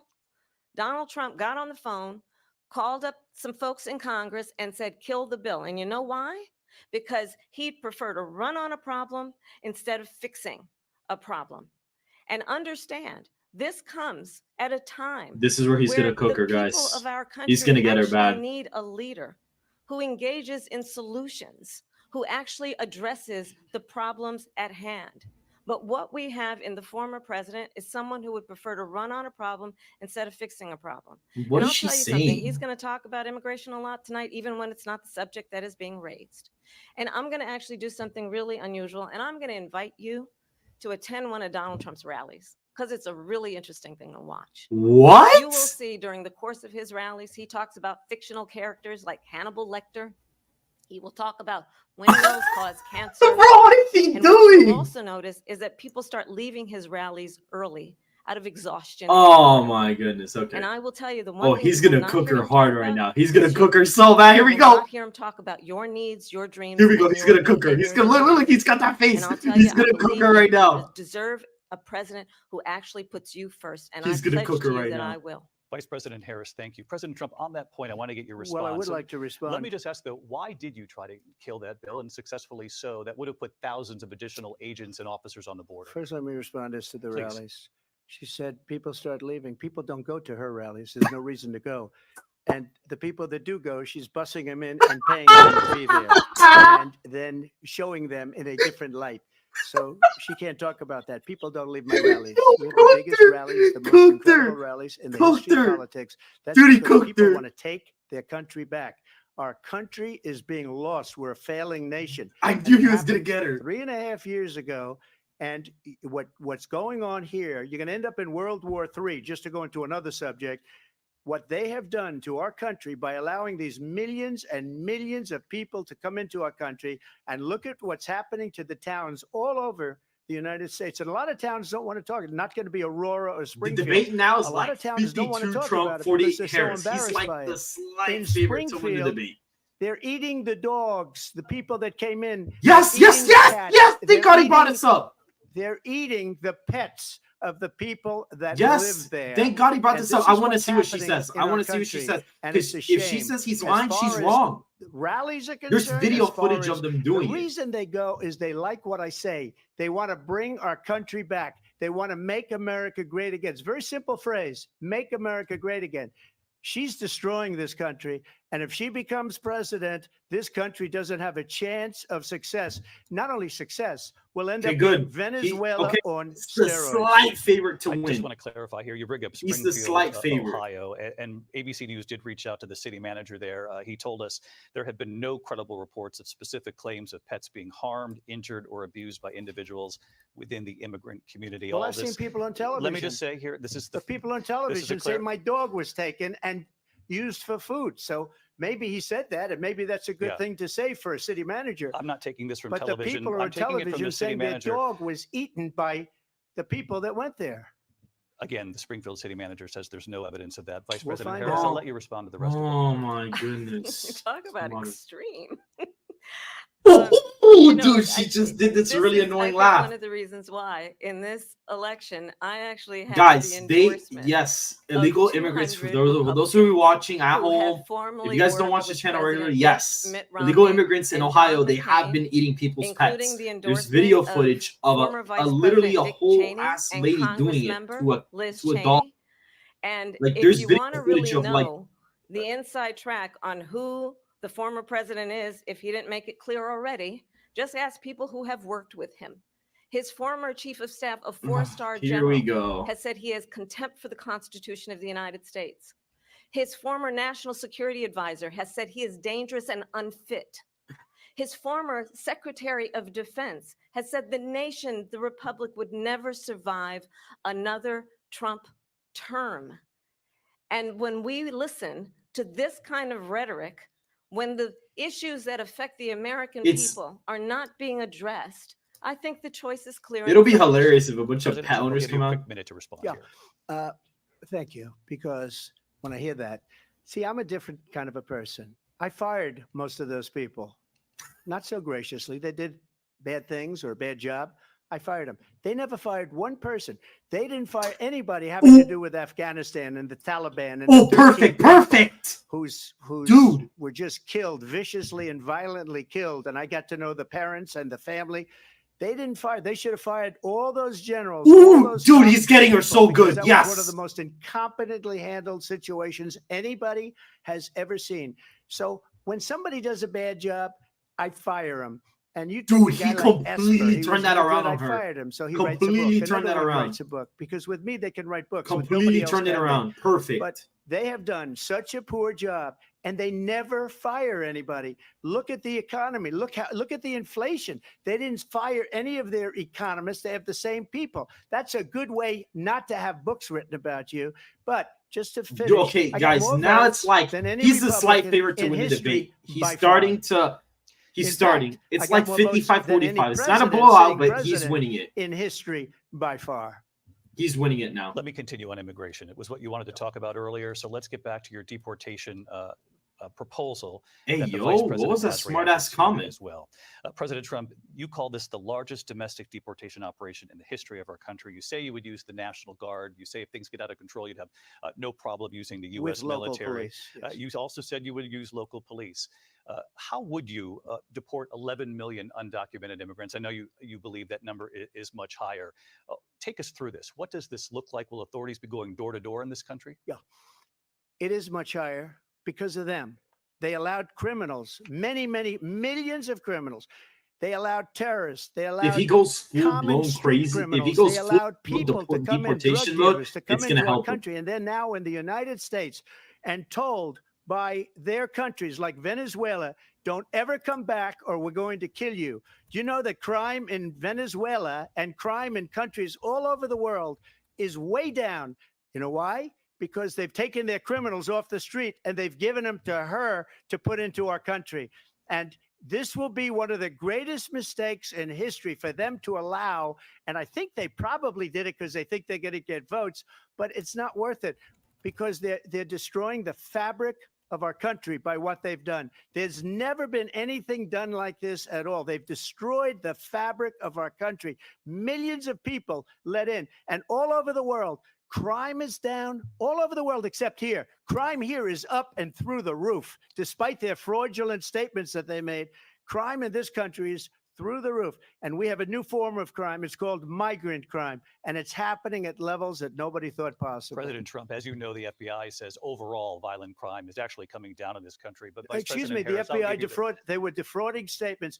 They Yep. didn't include the worst cities. Yep, They this didn't is true, include the guys. cities When with they the worst reported the crime. crime It was statistics a the fraud. past Just year, like their number they of didn't include New York, 818,000 jobs that they LA, said they created turned out to be a Chicago. They don't fraud. include those cities because they want to make the Well, I numbers think look this is better so rich. for Harris. Coming from someone who has been prosecuted for national security crimes, economic crimes, election interference, has been found liable. Oh, for there goes. sexual Now it's a assault, tie. And his next big court appearance is in November at his own criminal sentencing.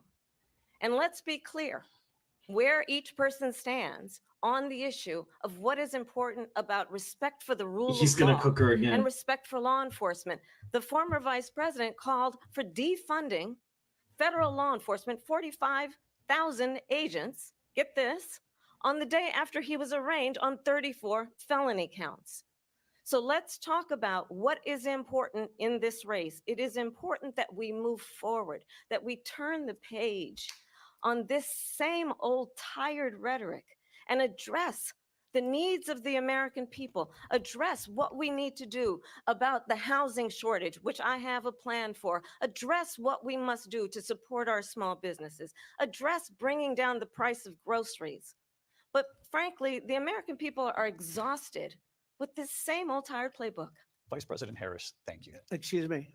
Every one of those cases was started by them against their political opponent. Here we And I'm go. winning most Here of we go. them, He's and gonna I'm gonna cook her. win the Yup. rest on appeal. And you saw that with the decision that came down just recently from the Supreme Court. I'm winning most of them. But those are cases, it's called weaponization. Never happened in this country. They weaponized the Justice Department. Every one of those cases Yup. was involved Get her with ass. the DOJ Get her, from 'cause it's Atlanta true. and Fani Willis to the Attorney General of New What? York and the He DA in is- New York. she is Every one not- of those cases. And then they say, oh, He's a criminal. What are They're you the ones that talking about? made The them political go chatters after in the me. chat By the way, saying Joe that Biden she's cooking was him. found No, she is not. essentially It's a guilty draw. on the documents It case. is a tie. And what happened in my No, documents case? it's a They said, draw. oh, that's the toughest of them all. A complete and total victory. 2 months ago, it was thrown out.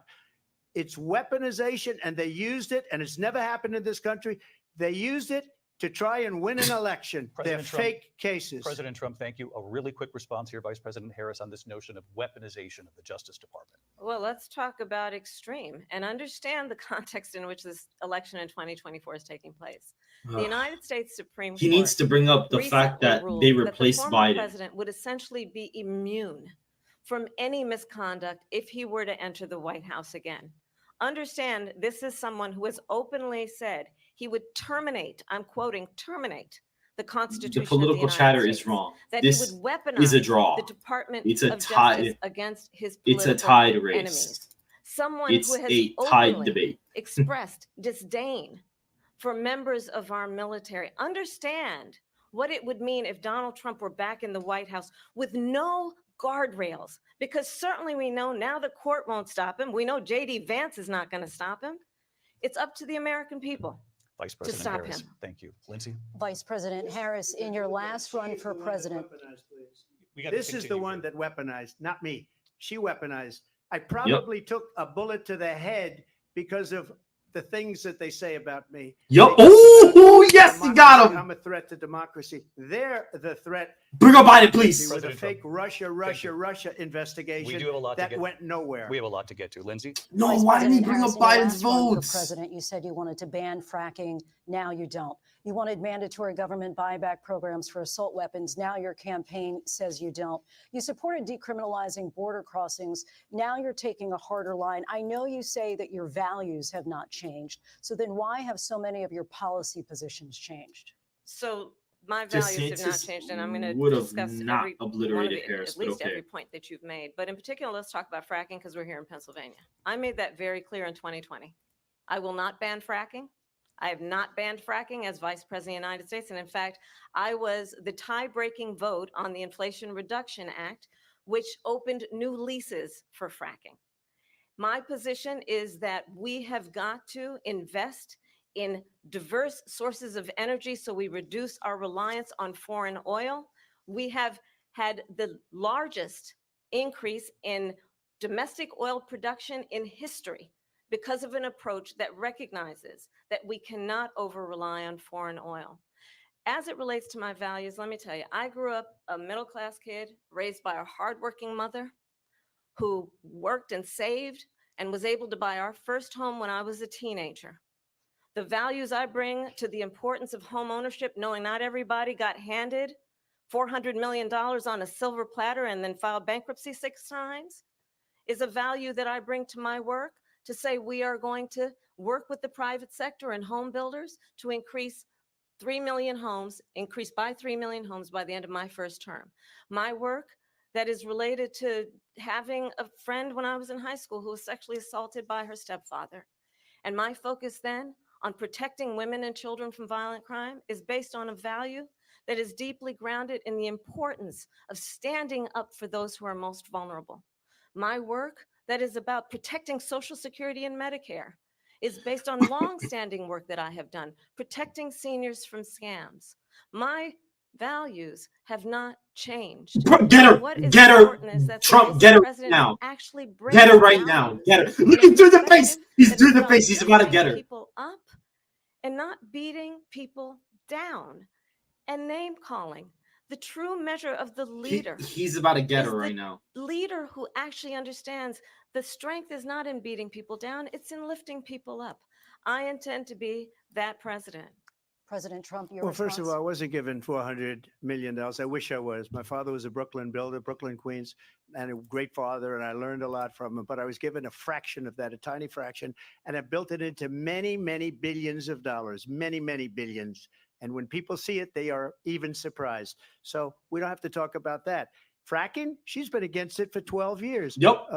Yep. Defund the police, she's been against that forever. She gave all that stuff up very wrongly, very horribly, and everybody's laughing at it, okay? They're all laughing at it. She gave up at least 12 and probably 14 or 15 different policies. Like, she was big on defund the police. In Minnesota, she went out. Wait a minute. I'm talking now.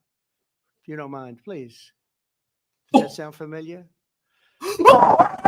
She went out. Oh my God! She went out. Whoa, dude! Oh my God! Criminals that killed people, that burned down Oh, Minneapolis. dude, he got She her! went out and raised Bro, money to he get got her her out of ass! jail.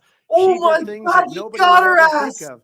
Now she wants to do transgender operations on illegal aliens that are in prison. Oh, This he is a got radical her! left liberal Oh, he got that her! would do this. Oh my God! She wants to He confiscate got your guns, her! and she will never allow fracking in Pennsylvania.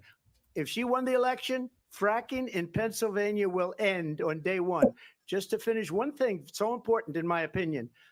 So I got the oil business going like nobody has ever done before. When they took over, they got rid of it, started getting rid of it, and the prices were going up Dude, the he got her roof. good. They immediately let these guys go to where they were. Oh, he got I would have her. been 5 times, 4 times, 5 times higher, because you're talking about 3.5 years ago. They got it up to where I was because they had no choice, because the prices of energy were quadrupling and doubling. You saw what happened to gasoline. So they said, let's go back to Trump. But if she won the election, the day after that election, they'll go back to destroying our country, and oil will be dead. Fossil fuel will be dead. We'll go back to windmills, and we'll go back to solar, where they need a whole desert to get some energy to come out. You ever see a solar plant? By the way, I'm a big fan of solar, but they take 400, 500 acres of desert soil. Oh my God, he's cooking her right now. Oh my God, he's cooking her right We now. have an election in just 56 days. Oh, and they didn't let her respond. Oh my God, dude. He just got all the debate momentum back. Oh my goodness. In a moment of crisis. Mr. President, on January 6th, you told your supporters to march to the Of Capitol. course, they You had would to do it right be there after with that, them. of course. The country and the world saw what played out at the Capitol that day, the officers coming under attack. Aides in the West Wing say you watched it unfold on television off the Oval Office. You did send out tweets, but it was more than 2 hours before you sent out that video message telling your supporters to go home. Is there anything you regret about what you did on that day? You just said a thing that isn't covered. Peacefully and patriotically, I said during my speech, not later on. Peacefully and patriotically. And nobody on the other side was killed. Ashley Babbitt was shot by an out-of-control police officer. Okay, good. That Good. should have never, ever shot her. Oh It's a my God, disgrace. But dude, she we didn't interrupted do him this and group he of hit her people that without have been treated speaking so live. badly. Oh I my ask, what about all the people that are pouring into our country and killing people that she allowed to pour in? She was the border czar. Remember that. She was the border czar. She doesn't want to be called the border czar because she's embarrassed by the border. In fact, she said at the beginning, "Oh, I'm surprised you're not talking about the border yet." That's because she knows what a bad job they've done.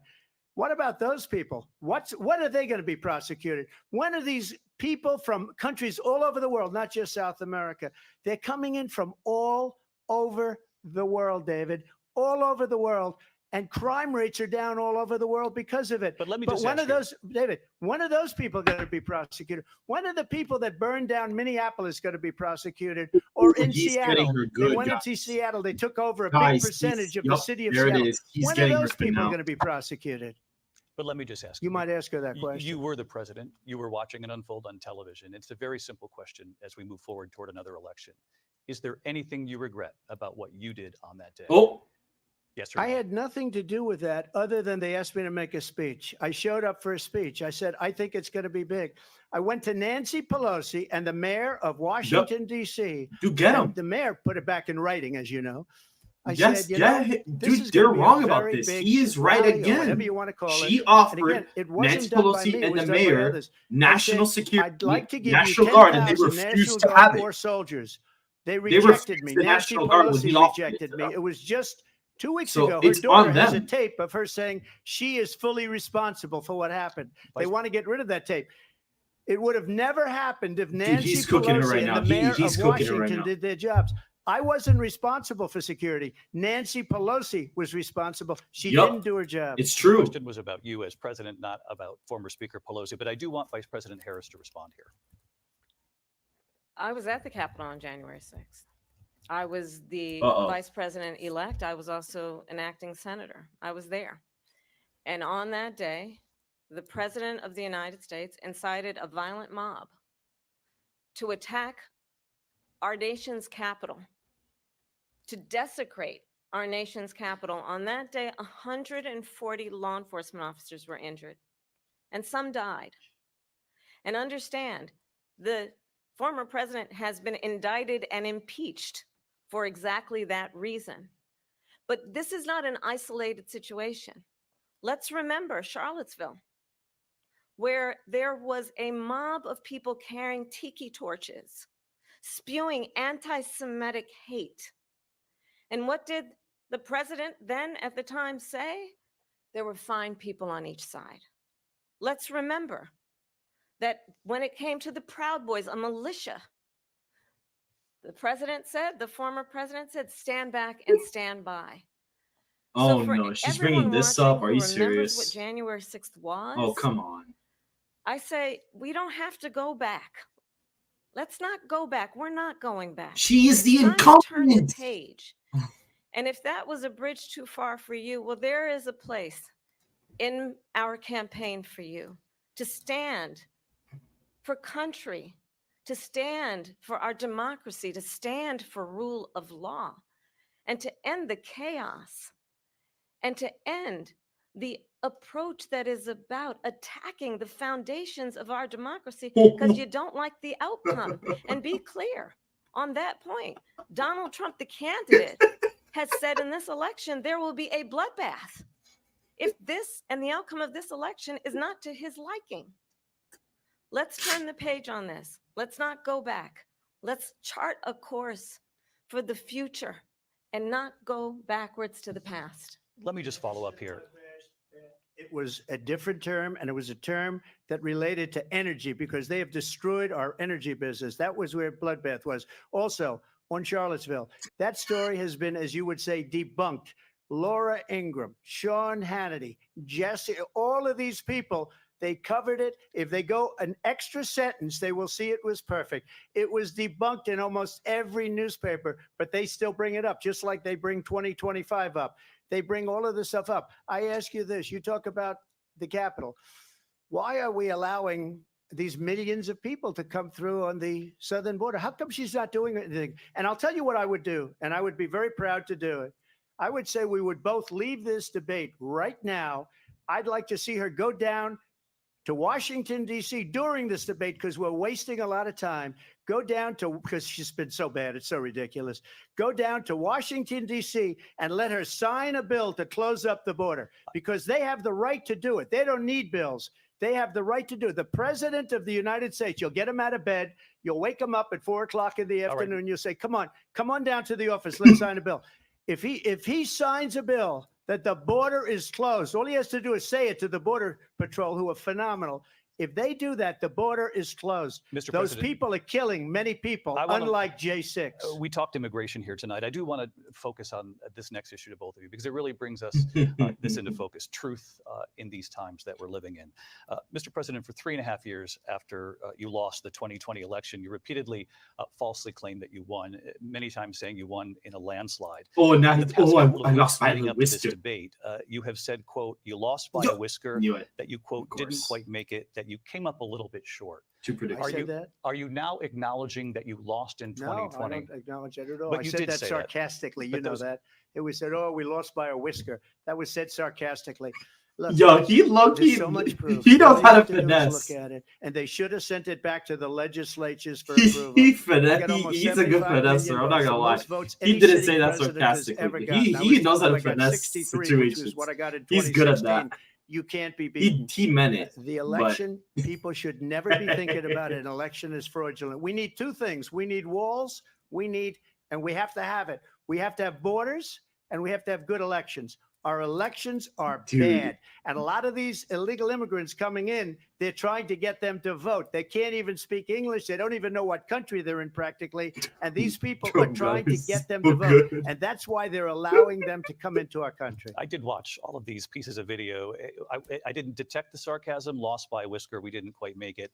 And we should just point out here as clarification, and you know this, you and your allies, 60 cases in front of many judges, many of them. No judge looked at it and said they said we didn't have widespread standing. That's the other thing. They said we didn't have standing, a technicality. Can you imagine a system where a person in an election doesn't have standing? The president of the United States doesn't have standing. That's how we lost.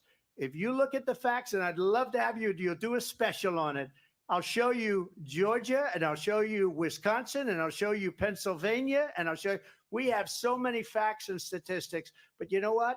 That doesn't matter because we have to solve the problem that we have right now. That's old news. And the problem that we have right now is we have a nation in decline, and they have put it into decline. We have a nation that is dying, David. Mr. President, thank you.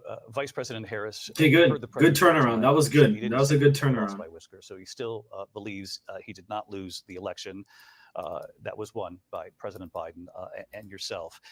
But I do want to ask you about something that's come up in the last couple of days. This was a post from President Trump about this upcoming election just weeks away. He said, when I win, those people who cheated, and then he lists donors, voters, election officials, he says will be prosecuted to the fullest extent of the law, which will include long-term prison sentences.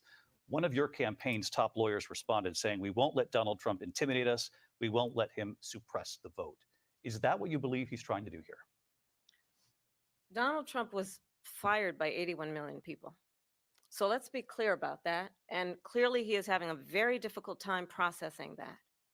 But we cannot afford to have a president of the United States who attempts, as he did in the past, to upend the will of the voters in a free and fair election. And I'm going to tell you that I have traveled the world as Vice President of the United States, and world leaders are laughing at Donald Trump. I have talked with military leaders, some of whom worked with you, and they say you're a disgrace.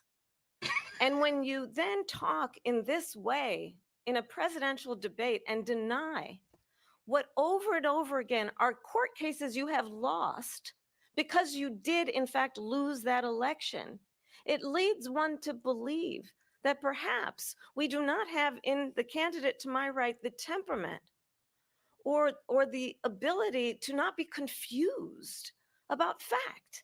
That's deeply troubling, and the American people deserve better. I'll give you 1 minute to respond, Mr. President. Let me just say about world leaders. Viktor Orban, one of the most respected men, they call him a strong man. He's a tough person, smart. Prime Minister of Hungary. They said, why is the whole world blowing up? 3 years ago, it wasn't. Why is it blowing up? He said, because you need Trump back as president. They were afraid of him. China was afraid, and I don't like to use the word afraid, but I'm just quoting him. China was afraid of him. North Korea was afraid of him. Look at what's going on with North Korea, by the way. He said Russia was afraid of him. I ended the Nord Stream 2 pipeline, and Biden put it back on day one, but he ended the XL pipeline. The XL pipeline in our country, he ended that. But he let the Russians build a pipeline going all over Europe and heading into Germany, the biggest pipeline in the world. Trump is winning per usual. Yo, the Instagram comments are going crazy. He said the most respected, most feared person is Donald All the Trump. Comments on Instagram are like, Trump is winning. When Trump Everybody was is saying Trump is winning the debate on Instagram. That you saw at a debate just a few months ago, that if he weren't in that debate, he'd be running instead of her. She got no votes. He got 14 million votes. What you talk about a threat to democracy. He got 14 million votes, and they threw him out of office. Yes. You know what? I'll give you a little secret. He hates her. He can't stand her.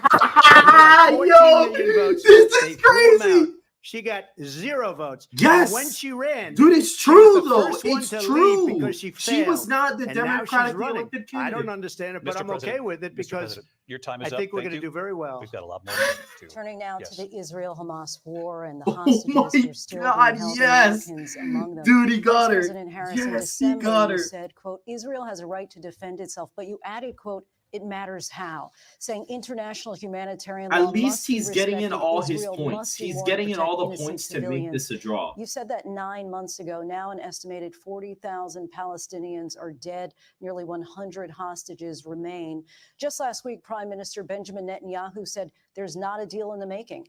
President Biden has not been able to break through the stalemate. How would you do it? Well, let's understand how we got here.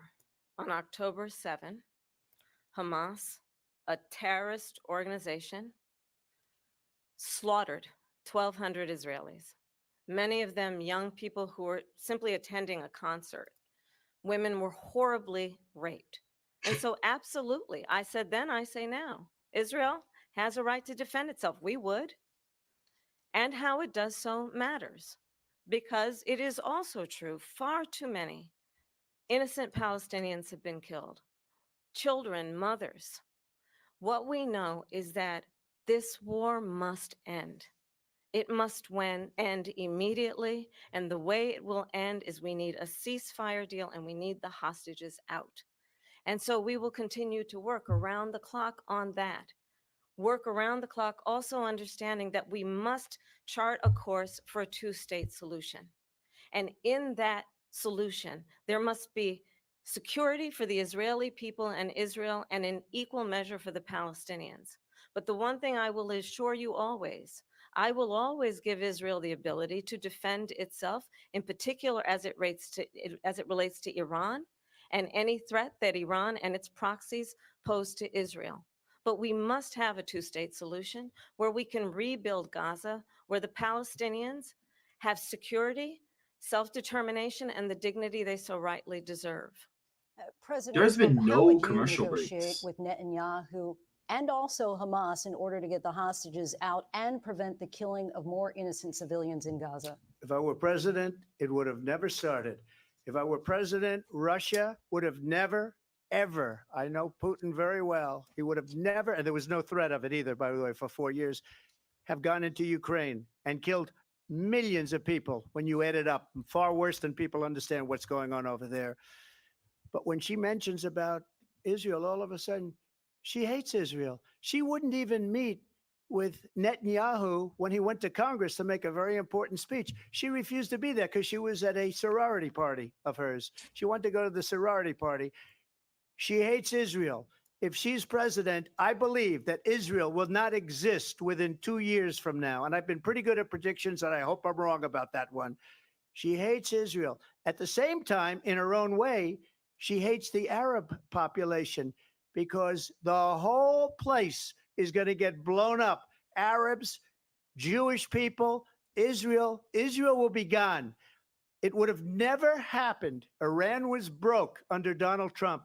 Now Iran has $300 billion because they took off all the sanctions that I had. Iran had no money for Hamas or Hezbollah or any of the 28 different spheres of terror. And they are spheres of terror, horrible terror. They had no money. It was a big story, and you know it. You covered it very well, actually. They had no money for terror. They were broke. Now they're a rich nation. And now what they're doing is they're spreading that money around. Look at what's happening with the Houthis and Yemen. Look at what's going on in the Middle East. This would have never happened. I will get that settled and fast, and I'll get the war with Ukraine and Russia ended. If I'm president-elect, I'll get it done before even becoming president. Vice President Harris, he says you hate Israel. That's absolutely not true. There it goes. She lost all the Palestine people. There we go. Israel and the Israeli people. He knows that. He's trying to, again, divide. This is the thing. Trump's and always supported Israel. He's always been that. That's why this whole Nick Fuentes thing, he bent the knee to the Israelites. He's always supported Israel. She has very flip-flopped on this issue. So she just pissed off all the Palestine people. According to himself, it is well known that he said of Putin that he can do whatever the hell he wants and go into Ukraine. It is well known that he said when Russia went into Ukraine, it was brilliant. It is well known he exchanged love letters with Kim Jong-un. And it is absolutely well known that these dictators and autocrats are rooting for you to be president again because they're so clear. They can manipulate you with flattery and favors. And that is why so many military leaders who you have worked with have told me you are a disgrace. That is why we understand that we have to have a president who is not consistently weak and wrong on Vice national President security, Harris. including the importance of upholding and respecting in highest regard our military. Vice President Harris, thank you. And she's the one that caused it. that's weak on national security by allowing every nation last month for the year, 168 different countries sending people into our country. Their crime rates are way down. Putin endorsed her last week, said, I hope she wins. And I think he meant it, because what he's gotten away with is absolutely incredible. Yes. It wouldn't have happened with me. The leaders of other countries think that they're weak and incompetent, and they are. Yes. They're grossly incompetent. And I just ask one question. Why does Biden go in and kill the Keystone Pipeline and approve the single biggest deal that Russia's ever made? Nord This is Stream the 2, problem with the biggest energy pipeline policies anywhere in the this world, country going and to why Germany everything's and gotten all so over Europe, expensive. because they're weak and they're ineffective. And Biden, by the way, President gets paid Trump, a lot of money. Thank you. We have a lot of issues to get to. We'll be right back with much more of this historic ABC News presidential debate from the National Constitution Center right here in Philadelphia. Back in a moment. All right, guys. So right now, it's sort of a draw. It's sort of a draw. News presidential debate will continue. She held up better than I expected, but she is doing the whole girl boss thing, which I've said is going to be annoying to some voters. It is going to be quite annoying to people to see her do the whole girl boss thing. I cannot believe he turned around the freaking I'm speaking thing on her. That was the best. And she actually was talking over him. She tried and he hit her with it, and that was so good. It was so satisfying because it was actually like it was actually effective. It was effective. It was an effective debate, and the debater, the moderators being biased isn't going to really help her either. And the problem with her is she's acting. This is the problem with Harris. She's acting as if she has a majority of an approval rating across the country. Her approval rating is not at 51, 52% like it was in 2020. And that's how she's treating the debate. But it's not going to work out for her the way she thinks it is. Now, again, we'll see what the polling data looks like. To be honest, after looking at this, I don't know if either one of them are really going to gain in the polling data. I don't know. I mean, at this point, I can say it's really not clear who's going to gain. They may not gain anything. If anything, Harris may gain another response bias in the polling data. But again, my national average does adjust for that. So make sure to go ahead if you want to follow the national average. Make sure to follow my website, which Patrick Bet-David and Thomas Ilsworth just mentioned it on their podcast. They just mentioned my election model, and they mentioned my national average. So make sure to go ahead and look at that as well. I'm going to be watching that later. That's so awesome. But yep. So again, I think this is a draw debate. She held up better. She was able to get him kind of good on the convicted felon stuff.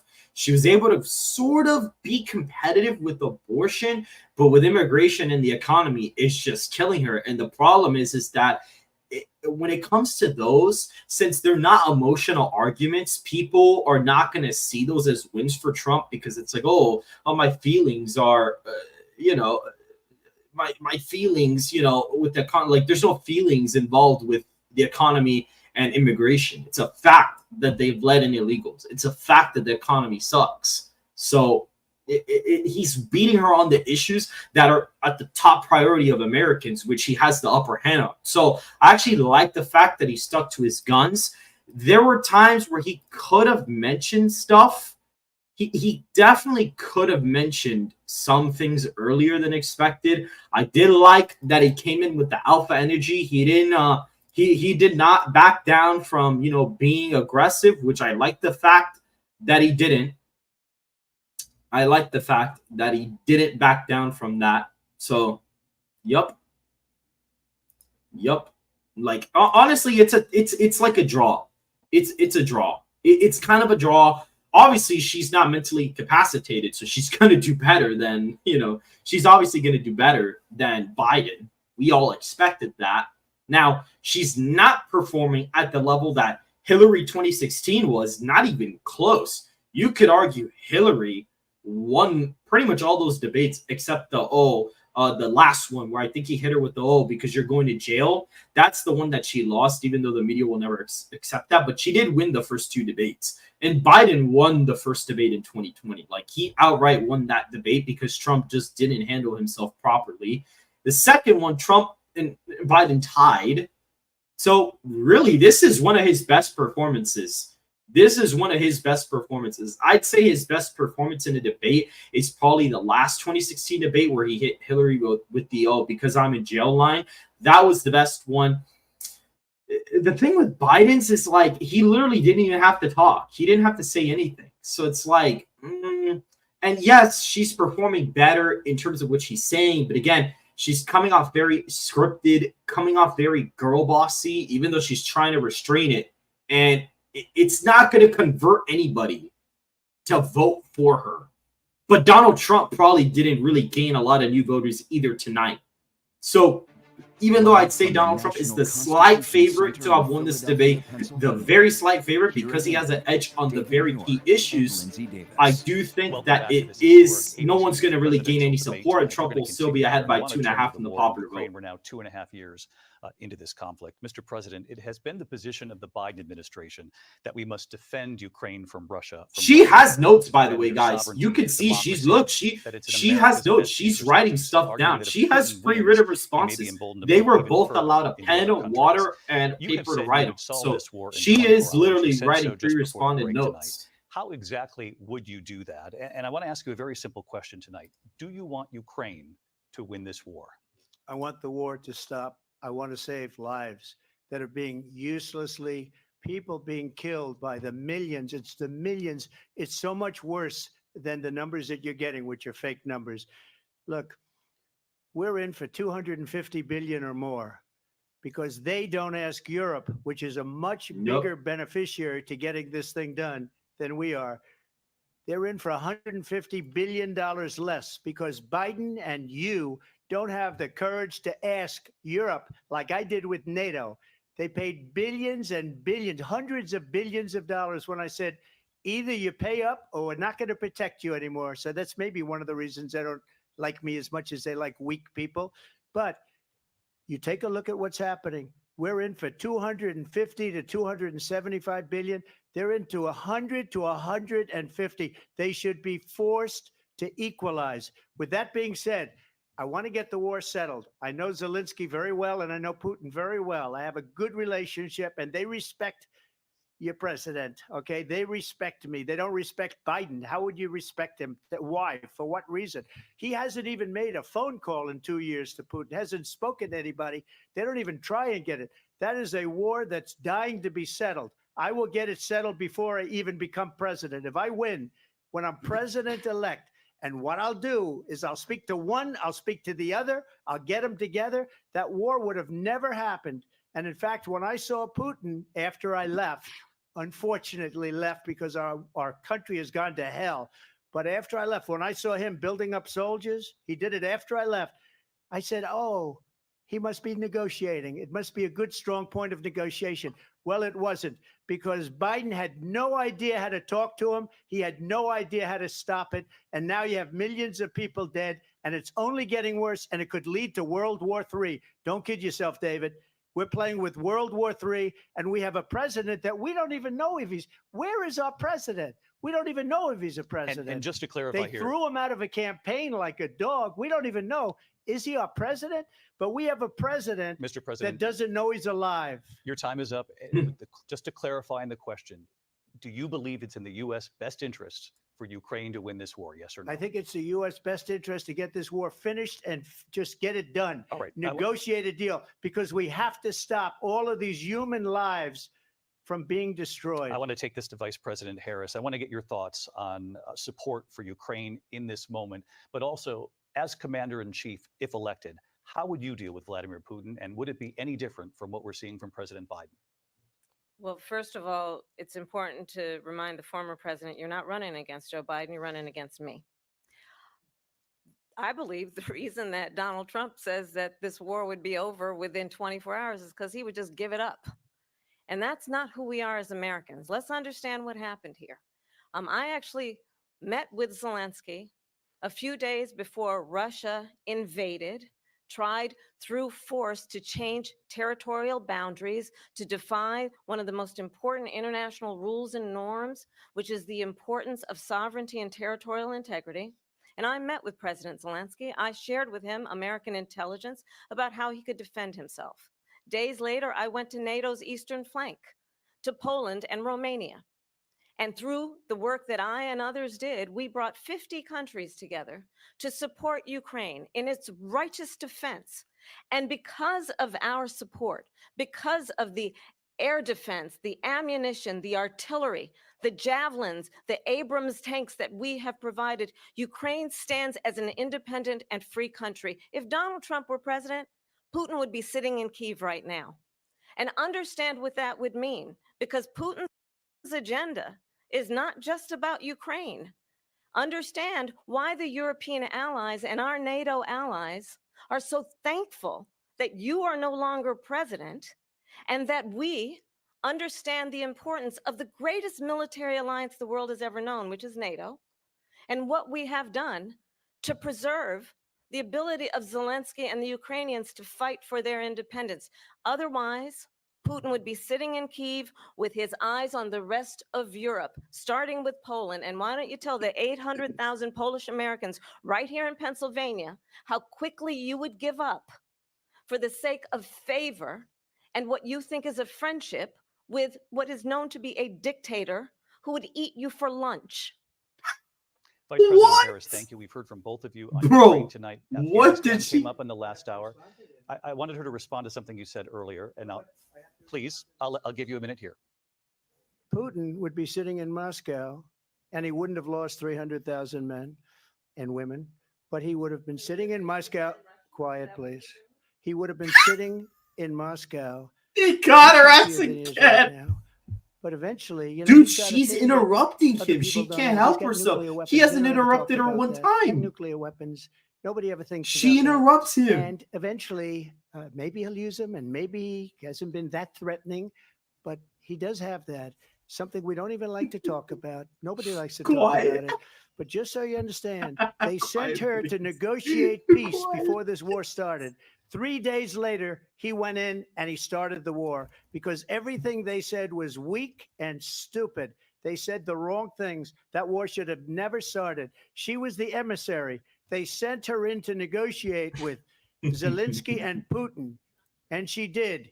And the war started 3 days later. And that's the kind of talent we have with her. She's worse than Biden. In my opinion, I think he's the worst president in the history of our country. She goes down as the worst vice president in the history of our country. But let me tell you something. She is a horrible negotiator.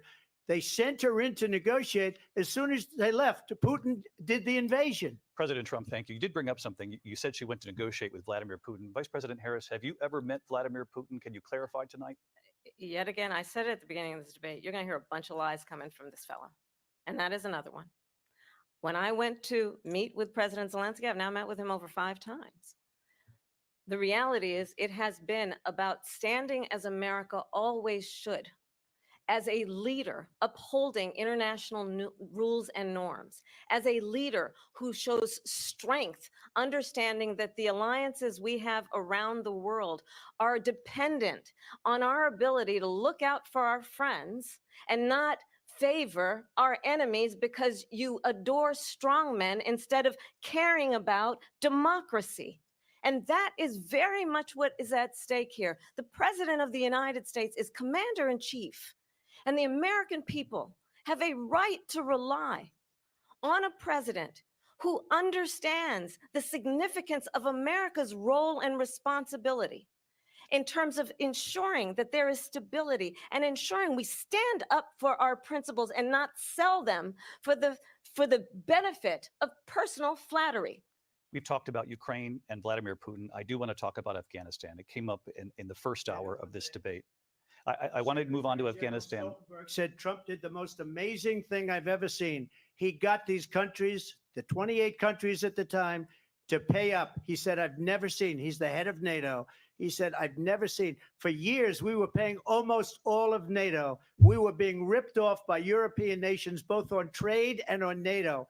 I got them to pay up by saying one of the statements you made before, if you don't pay, we're not going to protect you. President Otherwise, Trump. we would have never gotten it. He said it was one of the most incredible jobs that he's ever seen done. Thank you. I want to turn to Afghanistan. It came up in the first hour of the debate, and we witnessed a poignant moment today on Capitol Hill, honoring the soldiers who died in the chaotic withdrawal from Afghanistan. I do want to ask the Vice President, do you believe you bear any responsibility in the way that withdrawal played out?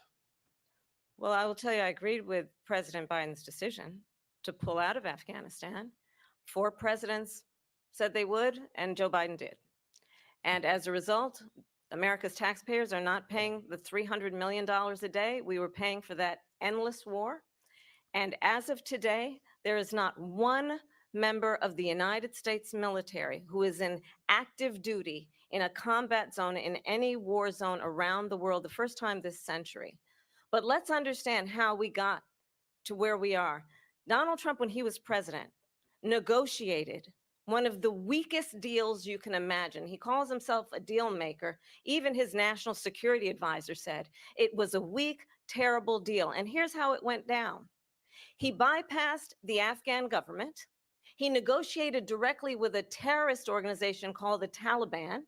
The negotiation involved the Taliban getting 5,000 Taliban terrorists released. And get this, and the president at the time invited the Taliban to Camp David, a place of storied significance for us as Americans, a place where we honor the importance of American diplomacy, where we he invite and them, receive literally destroyed them and left world them. leaders. And this former president, as president, invited them she was about to roast him. Camp David, because he does not again she's getting him here. The role and responsibility of the president of the United States to be commander-in-chief with a level of respect.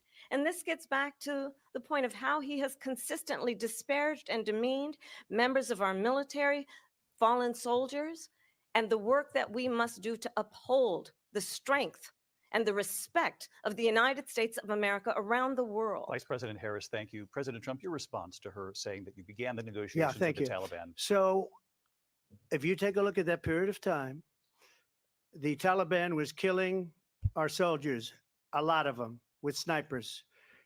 And I got involved with the Taliban because the Taliban was doing the killing. That's the fighting force within Afghanistan. They don't bother doing that because, they deal with the wrong people all the time.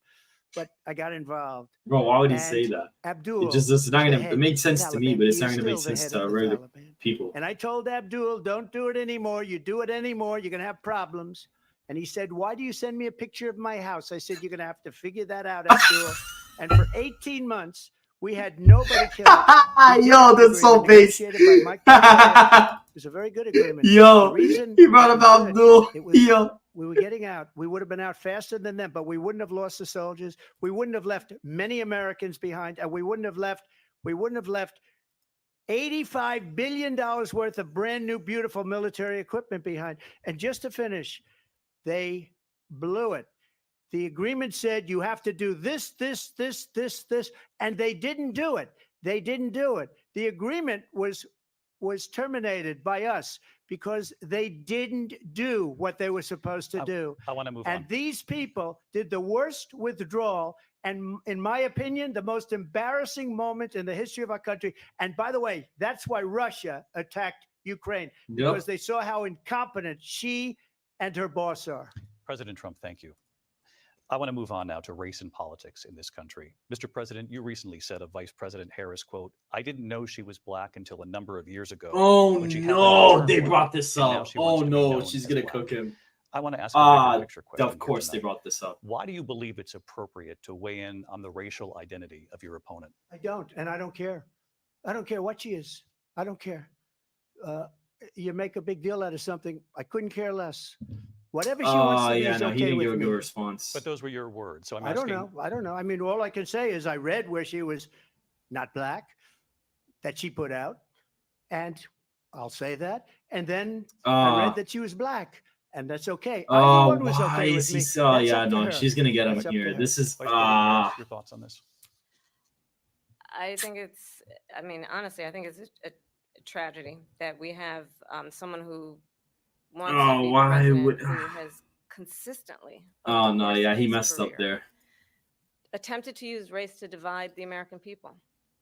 You know, I do believe that the vast majority of us know that we have so much more in common than what separates us, and we don't want this kind of approach that is just constantly trying to divide us, and Yeah, especially by he race. messed And up let's bad there. remember how Donald Trump started. He was a That was really iffy. land. He owned land. He owned buildings, and he was investigated because he refused to rent property to black families. Yeah, that was a Let's that remember, was a this bad is the same answer. individual That who was took out a oh full-page crap. ad in He the New fell York for the bait. Times calling That for was the a bad execution answer.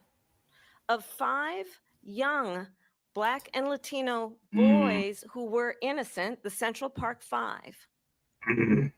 Took out a That was full-page really ad rough. calling for their execution. This is the same individual who spread birther lies about the first Black president of the United States. And I think the American people want better than that, want better than this, want someone who understands, as I do, I travel our country. We see in each other a friend. We see in each other a neighbor. We don't want a leader who is constantly trying to have Americans point their fingers at each other.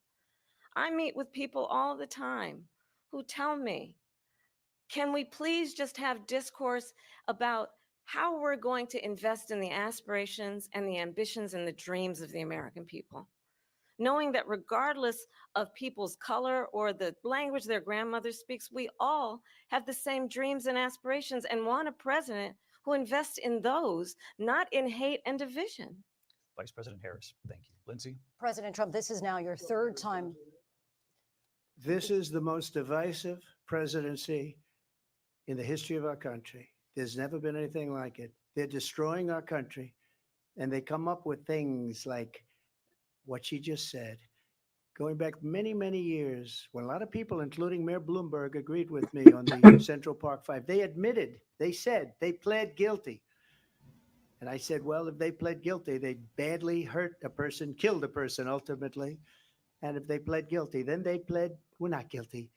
But this is a person that has to stretch back years, 40, 50 years ago, because there's nothing now. I built one of the greatest economies in the history of the world, and I'm going to build it again. It's going to be bigger, better, and stronger. But they're destroying our economy. They have no idea what a good economy is. Their oil policy. Yeah, not gonna lie, guys, she's holding up good in the last part. He really messed up the answer. He could have explained it way better, and he kind of messed up. From Biden. I don't know the gentleman. She says, she is Biden. The worst inflation we've ever had, a horrible economy because inflation has made it so bad, and she can't get away with that. Thank you. Your time is up. I want to respond to that, though. I want to just respond briefly. Clearly, I am not Joe Biden, and I am certainly not Donald Trump. And what I do offer is a new generation of leadership for our country. Nice. One who believes in what is possible, one who brings a sense of optimism about what we can do instead of always disparaging the American people. I believe in what we can do to strengthen our small businesses, which is why I have a plan. Let's talk about our plans and let's compare the plans. I have a plan to give startup businesses $50,000 tax deduction, to pursue their ambitions, their innovation, their ideas, their hard work. I have a plan, $6,000 for young families for the first year of your child's life to help you in that most critical stage of your child's development. I have a plan that is about allowing people to be able to pursue what has been fleeting in terms of the American dream by offering a help with down payment of $25,000 down payment assistance for first-time home buyers. That's the kind of conversation, I believe, David, that people really want tonight, as opposed to a conversation that is constantly about belittling and name-calling. Let's turn the page. Vice President and move Harris, forward. thank you. Let's turn to policy. President Let's Trump, turn back we to have policy. to move on. President Trump. Let's turn to policy, She has please. a plan to defund the police. She has a plan to confiscate everybody's gun. President Trump, She we has do a have to plan move to on to not other allow issues. fracking in Pennsylvania or anywhere else. Okay. That's Mr. what her President. plan is until just recently. I just need Lindsay, to go ahead. respond President because Trump- the President former Trump- president has said No, I'm something sorry. twice that I need to No, respond to. I'm sorry. I We're just gonna need to move on, respond Vice one President time Harris. to what he has President said Trump, this multiple is times. now your Yes. third time running for president. You have long vowed to repeal and replace the Affordable Care Act, also known as Obamacare. You have failed to accomplish that. You now say you're going to keep Obamacare, quote, unless we can do something much better. Last month, you said, quote, we're working on it. So tonight, 9 years after you first started running, do you have a plan, and can you tell us what it is? Obamacare was lousy health care, always was. It's not very good today. And what I said, that if we come up with something, and we are working on things, we're going to do it and we're going to replace it. But remember this, I inherited Obamacare because Democrats wouldn't change it. They wouldn't vote for it. They were unanimous. They wouldn't vote to change it. If they would have done that, we would have had a much better plan than Obamacare. But the Democrats came up. They wouldn't vote for it. I had a choice to make when I was president. Do I save it and make it as good as it can be? Never going to be great. Or do I let it rot? And I felt I had an obligation, even though politically it would have been good to just let it rot and let it go away. I decided, and I told my people, the top people, and they're very good people. I have a lot of good people in that administration. We read about the bad ones. We had some real bad ones too, and so do they. They have really bad ones. The difference is they don't get rid of them. But let me just explain. I had a choice to make. Do I save it and make it as good as it can be, or do I let it rot? And I saved it. I did the right thing. But it's still never going to be great, and it's too expensive for people. And what we will do is we're looking at different plans. If we can come up with a plan that's going to cost our people, our population, less money and be better health care than Obamacare, then I would absolutely do it. But until then, I'd run it as good as it can be run. So just a yes or no, you still do not have a plan. I have concepts of a plan. I'm not president right now. But if we come up with something, I would only change it if we come up with something that's better and less expensive.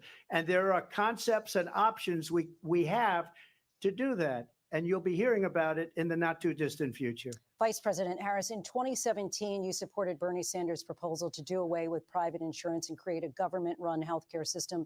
2 years later, you proposed a plan that included a private insurance option. What is your plan today?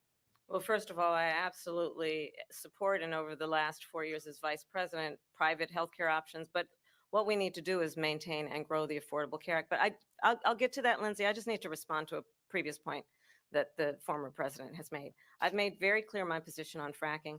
And then this business about taking everyone's guns away. Tim Walz and I are both gun owners. We're not taking anybody's guns away. So stop with the continuous lying about this stuff. As it relates to the Affordable Care Act, understand, just look at the history to know where people stand. When Donald Trump was president, 60 times he tried to get rid of the Affordable Care Act. 60 times. I was a senator at the time. When I will never forget the early morning hours when it was up for a vote in the United States Senate, and the late, great John McCain, who you have disparaged as being, you don't like him, you said at the time, because he got caught. He was an American hero. The late, great John McCain, I will never forget that night, walked onto the Senate floor and said, no, you don't. No, you don't. What is Polymarket saying right now? Let me see. What's Polymarket doing? And what the Affordable Okay, Care Act so has she done did is gain. eliminate the ability of insurance companies to She deny did people with gain a pre-existing little conditions. bit, I don't have to but tell the people watching tonight. You remember what that she's was still like? up in the electoral college Remember when an in insurance the company in the could odds. deny So, but if she a did child gain. had asthma, if someone was a breast cancer survivor, if a grandparent had diabetes? And thankfully, as I've been vice president, and we over the last 4 years have strengthened the Affordable Care Act, we have allowed for the first time Medicare to negotiate drug prices on behalf of you, the American people. Donald Trump said he was going to allow Medicare to negotiate drug prices. He never did. We did. And now we have capped the cost of insulin at $35 a month. Since I've been vice president, we have capped the cost of prescription medication for seniors at $2,000 a year. And when I am president, we will do that for all people, understanding that the value I bring to this is that access to health care should be a right and not just a privilege of those who can afford it. And the plan has to be to strengthen the Affordable Care Act, not get rid of it. Vice Past is President prologue. Harris. Trump in is terms of where locked in and Donald Trump Kamala's stands just on that. I laughing. want to What move to an the issue is that's this important debate? for a You lot made a of mistake. At number one, John McCain fought Obamacare for 10 years. But it wasn't only him. It were all of the Democrats that kept it going. And you know what? We can do much better than Obamacare, much less money. But she won't improve private insurance for people, private medical insurance. That's another thing she doesn't want to get. President People Trump- are paying privately for insurance that have worked hard and made money, and they want to have private. She wants everybody to be on government insurance where you wait 6 months for an operation that you need immediately. President Trump, thank you. We have another issue that we'd like to get to that's important for a What? number of Americans, in particular younger voters, and that's climate change. President Trump. Oh, with the are energy you environment, say that we serious? have to have clean Oh air and my clean water. goodness. Vice President Harris, you call climate change an existential threat. The question to you both tonight is, what would you do to fight climate change? And Vice President Harris, Bro, we'll are start they with you. actually 1 minute bringing for this you up? each. Well, the former president had said that climate change is a hoax. And what we know is that it is very real. You ask anyone who lives in Here we go. This is where he can gain the experiencing momentum weather back. Let's do occurrences, this. who now is either being Here we denied go. home This is where insurance or he's is going to being gain the jacked up. momentum. Let's go. You ask anybody who has been the victim of what that means in terms of losing their home, having nowhere to go. We know that we can actually deal with this issue. The young people of America care deeply about this issue. And I am proud that as vice president over the last 4 years, we have invested $1 trillion in a clean energy economy, while we have also increased domestic gas production to historic levels. We have created over 800,000 new manufacturing jobs while I have been vice president. We have invested in clean energy to the point that we are opening up factories around the world. Donald Trump said he was going to create manufacturing jobs. He lost manufacturing jobs.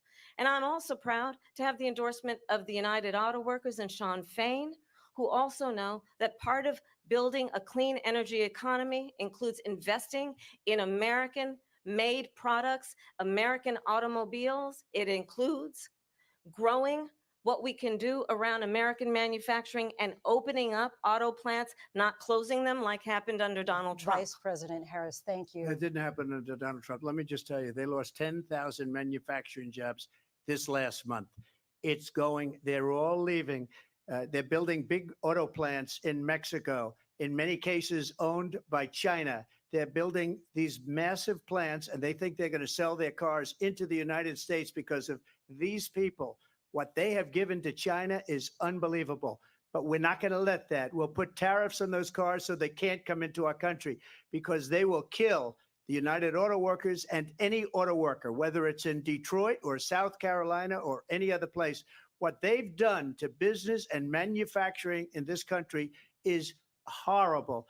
We have nothing because they refuse. You know, Biden doesn't go after people because supposedly China paid him millions of dollars. He's afraid to do it. Between him and his son, they get all this money from Ukraine. They get all this money from all of these different countries. And then you wonder, why is he so loyal to this one, that one, Ukraine, China?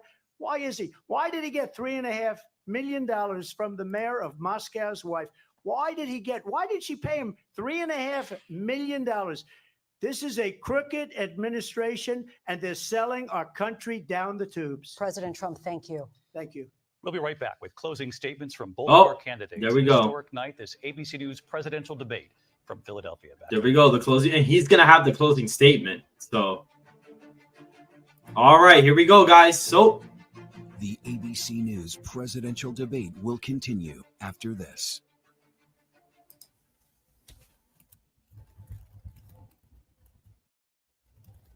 All right, guys. So, the debate's over. Pretty much closing statements are coming up.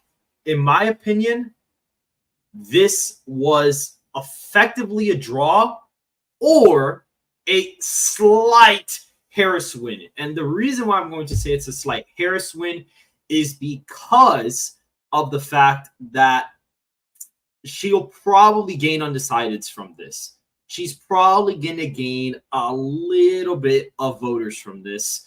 Trump right now, my average is at 48, so which is a good thing because he's polling the highest he's ever polled. But she has to pass him. She's coming from under, guys. Just to let you know, he's not expanding his ground. Like, she's catching up to him. This is not him catching up to her. She's catching up to him. But the problem is, even if she gets all the undecideds, she's going to be at like 50% in the popular vote. Not even.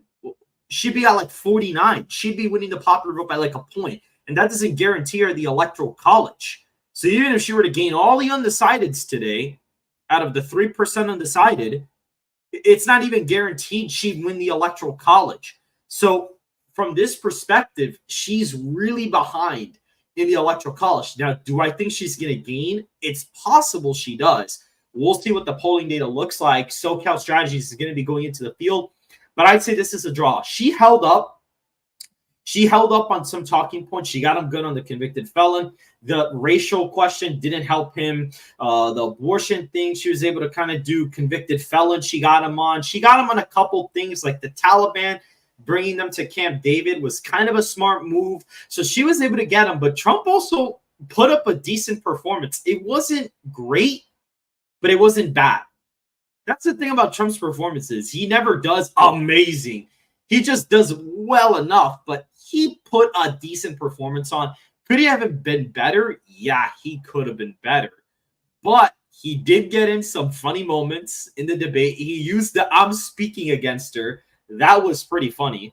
Now, the moderators, to be honest, yes, it was corrupted. But guys, what did you expect? I expected the moderators to be biased. It was so obvious. That lady is literally her best friend. She literally has her and that lady are best friends. I knew it was going to be biased. I already went in going into the debate knowing it was going to be biased moderators. But overall, I'd say that it was a draw. Don't listen to the people that say Trump's going to lose North Carolina or that the Senate, Texas is going to be competitive on the Senate level. Don't listen to them.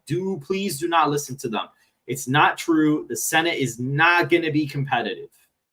At the same time, Donald Trump isn't going to gain any voters from this. Is he going to lose any? Probably not. Maybe he loses some very soft supporters, but Trump usually, when he builds up a voter, it's kind of hard to take them away from him. And so it's a little iffy, but I'd say maybe if I had to project into the future, I'd say Harris maybe is the favorite to win the popular vote. I'd say a tied national popular vote, Harris +1 may be the result I'm looking at. Projecting into the future. Again, we don't know what's going to happen. We're going to see what happens. But I'd say she probably is the favorite in the popular vote now. Donald Trump, beforehand, I'd say what's the favorite in the popular vote. But I think now maybe it's like a Harris +1. It's tied. But that's not good enough for her. That's the thing. It's not good enough at all. It's just not good enough. So overall, the debate was a draw. Now, the media is going to say that she won it, that she killed it. She absolutely killed it. She didn't. They panel the voters that they choose that they want. Like, it's not a fair panel. It's not an unbiased panel. Like, they're not polling. They're not paneling anybody from this chat that I have here. They're not. I'm actually. You know what? We're gonna ask chat. We're gonna ask chat. We're gonna ask them who won the debate. Let's see what chat thinks. All right, guys. So I'm going to put in the chat, who do you think won the presidential debate? The National Constitution okay, Center so we're coming back to the stream. But guys, you can Here vote again, on who won the David debate. Muir I'm curious and because Lindsey I already Davis. know the party idea of the channel in terms of how Republican or Democrat it is. So I can kind of skew the results and get a little bit of a feel. It seems like it's going to be a Harris draw, Harris favorable. Visions for our country. So one that is focused on the future. Let's see. And the other that is what she's focused on saying. the past. And an attempt to take us backward. But we're not going back. And I do believe that the American people know we all have so much more in common than what separates us. And we can chart a new way forward. And a vision of that includes having a plan, understanding the aspirations, the dreams, the hopes, the ambition of the American people, which is why I intend to create an opportunity economy investing in small businesses, in new families, in what we can do around protecting seniors, what we can do that is about giving hardworking folks a break and bringing down the cost of living. I believe in what we can do together that is about sustaining America's standing in the world and ensuring that we have the respect that we so rightly deserve, including respecting our military and ensuring we have the most lethal fighting force in the world.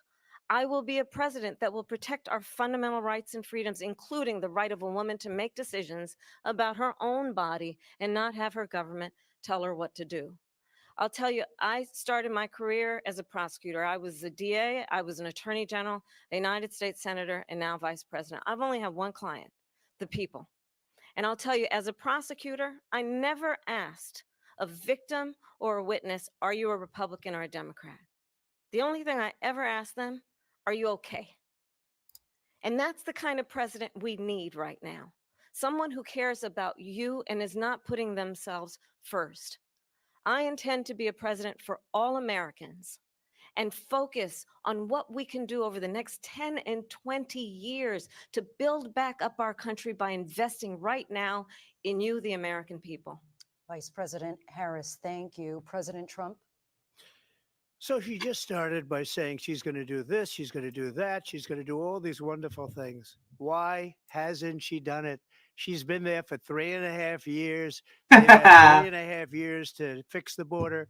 They've had 3.5 years to create jobs and all the things we talked about. Why hasn't she done it? She should leave right now, go down to that beautiful White House, go to the Capitol, get everyone together and do the things you want to do, but you haven't done it and you won't do it because you believe in things that the American people don't believe in.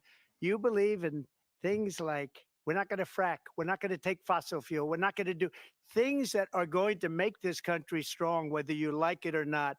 Germany tried that, and within 1 year, they were back to building normal energy plants. We're not ready for it. We can't sacrifice our country for the sake of bad vision. But I just ask one simple question. Why didn't she do it? We're a failing nation. We're a nation that's in serious decline. We're being laughed at all over the world. All over the world, they're laughed. I know the leaders very well. They're coming to see me. They call me. We're laughed at all over the world. They don't understand what happened to us as a nation. We're not a leader. We don't have any idea what's going on. We have wars going on in the Middle East. We have wars going on with Russia and Ukraine. We're going to end up in a third world war, and it'll be a war like no other because of nuclear weapons, the power of weaponry. I rebuilt our entire military. She gave a lot of it away to the Taliban. She gave it to Afghanistan. What these people have done to our country, and maybe toughest of all, is allowing millions of people to come into our country. Many of them are criminals, and they're destroying our country. The worst president, the worst vice president in the history of our country. President Trump, Awesome. thank Perfect you. ending And that message. is our ABC News presidential debate Perfect. from here in Philadelphia at the National Constitution Perfect. Center. Perfect I'm ending Lindsay message. And I'm David Muir. Thank you for watching here in the U.S. and all over the world, and from all of us here at ABC News. Good night. Well, alrighty then, guys. So that's it. She had a bunch of notes, by the way. They gave him paper. He didn't need paper. She needed to write down a bunch of stuff. You saw her writing down stuff during the debate, which I thought was pretty interesting. People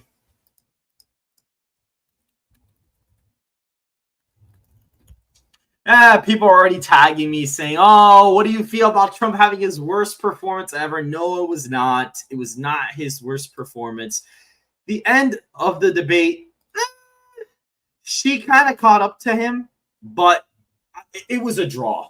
I'd say the debate was a draw, maybe a slight Harris debate, but it was going to be hard for him to completely flip the debate. It was going to be hard for him to use the debate to gain points. I mean, we'll see what happens. I don't really think he's going to gain support, but I don't think she's going to lose support. I don't think he's going to lose support. So now in the betting odds, they're tied. So They're going to say that she won by a 9-10 margin, that she knocked it out of the park, and the betting odds now have her tied. We'll see what they end up looking like later on, but like it's very iffy and very, very iffy. This is going to become 2016 because he held up well. He held up well. And he got in funny zingers. And now all the Democrats are going to think, oh, we're going to win Texas. We're going to win North Carolina now. Like, they're going to think that she's going to win the popular vote by 7 or 8 points. Like, that's what they're going to think in their head now after seeing that. So I'm actually glad that it was a draw because they're going to be extra confident.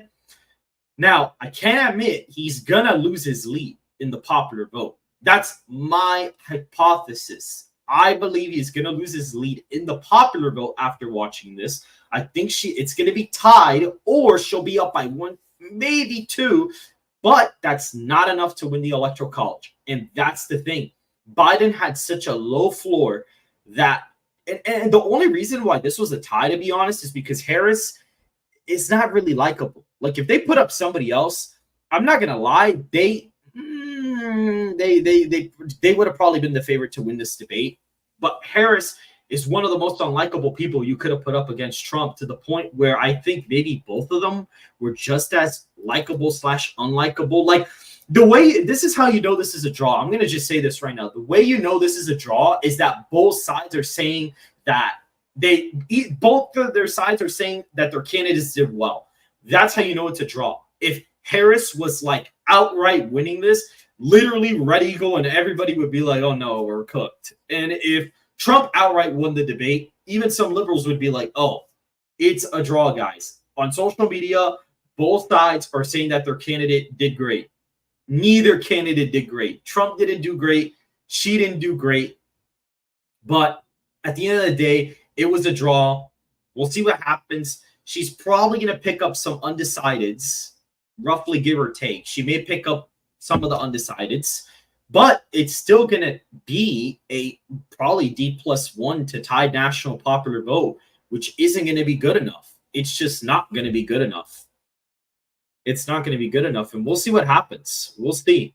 But I think that it wasn't the best night for Trump, but it wasn't the worst night. And the same thing for Kamala Harris. It wasn't the best night for her. She did not knock it out of the park, but she didn't utterly fall on her face either.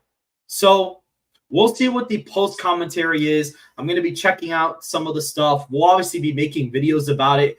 Tomorrow, I'll be definitely doing an electoral college map for sure. And I'll kind of be doing it based off of what I think the popular vote's going to end up being based on that. So anyways, guys, thanks for tuning into the stream. We had a lot of fun. Make sure to go ahead and hit the like button and to subscribe to the channel as well. Make sure to follow me on X in the description down below at onpointpolitics in all lowercase.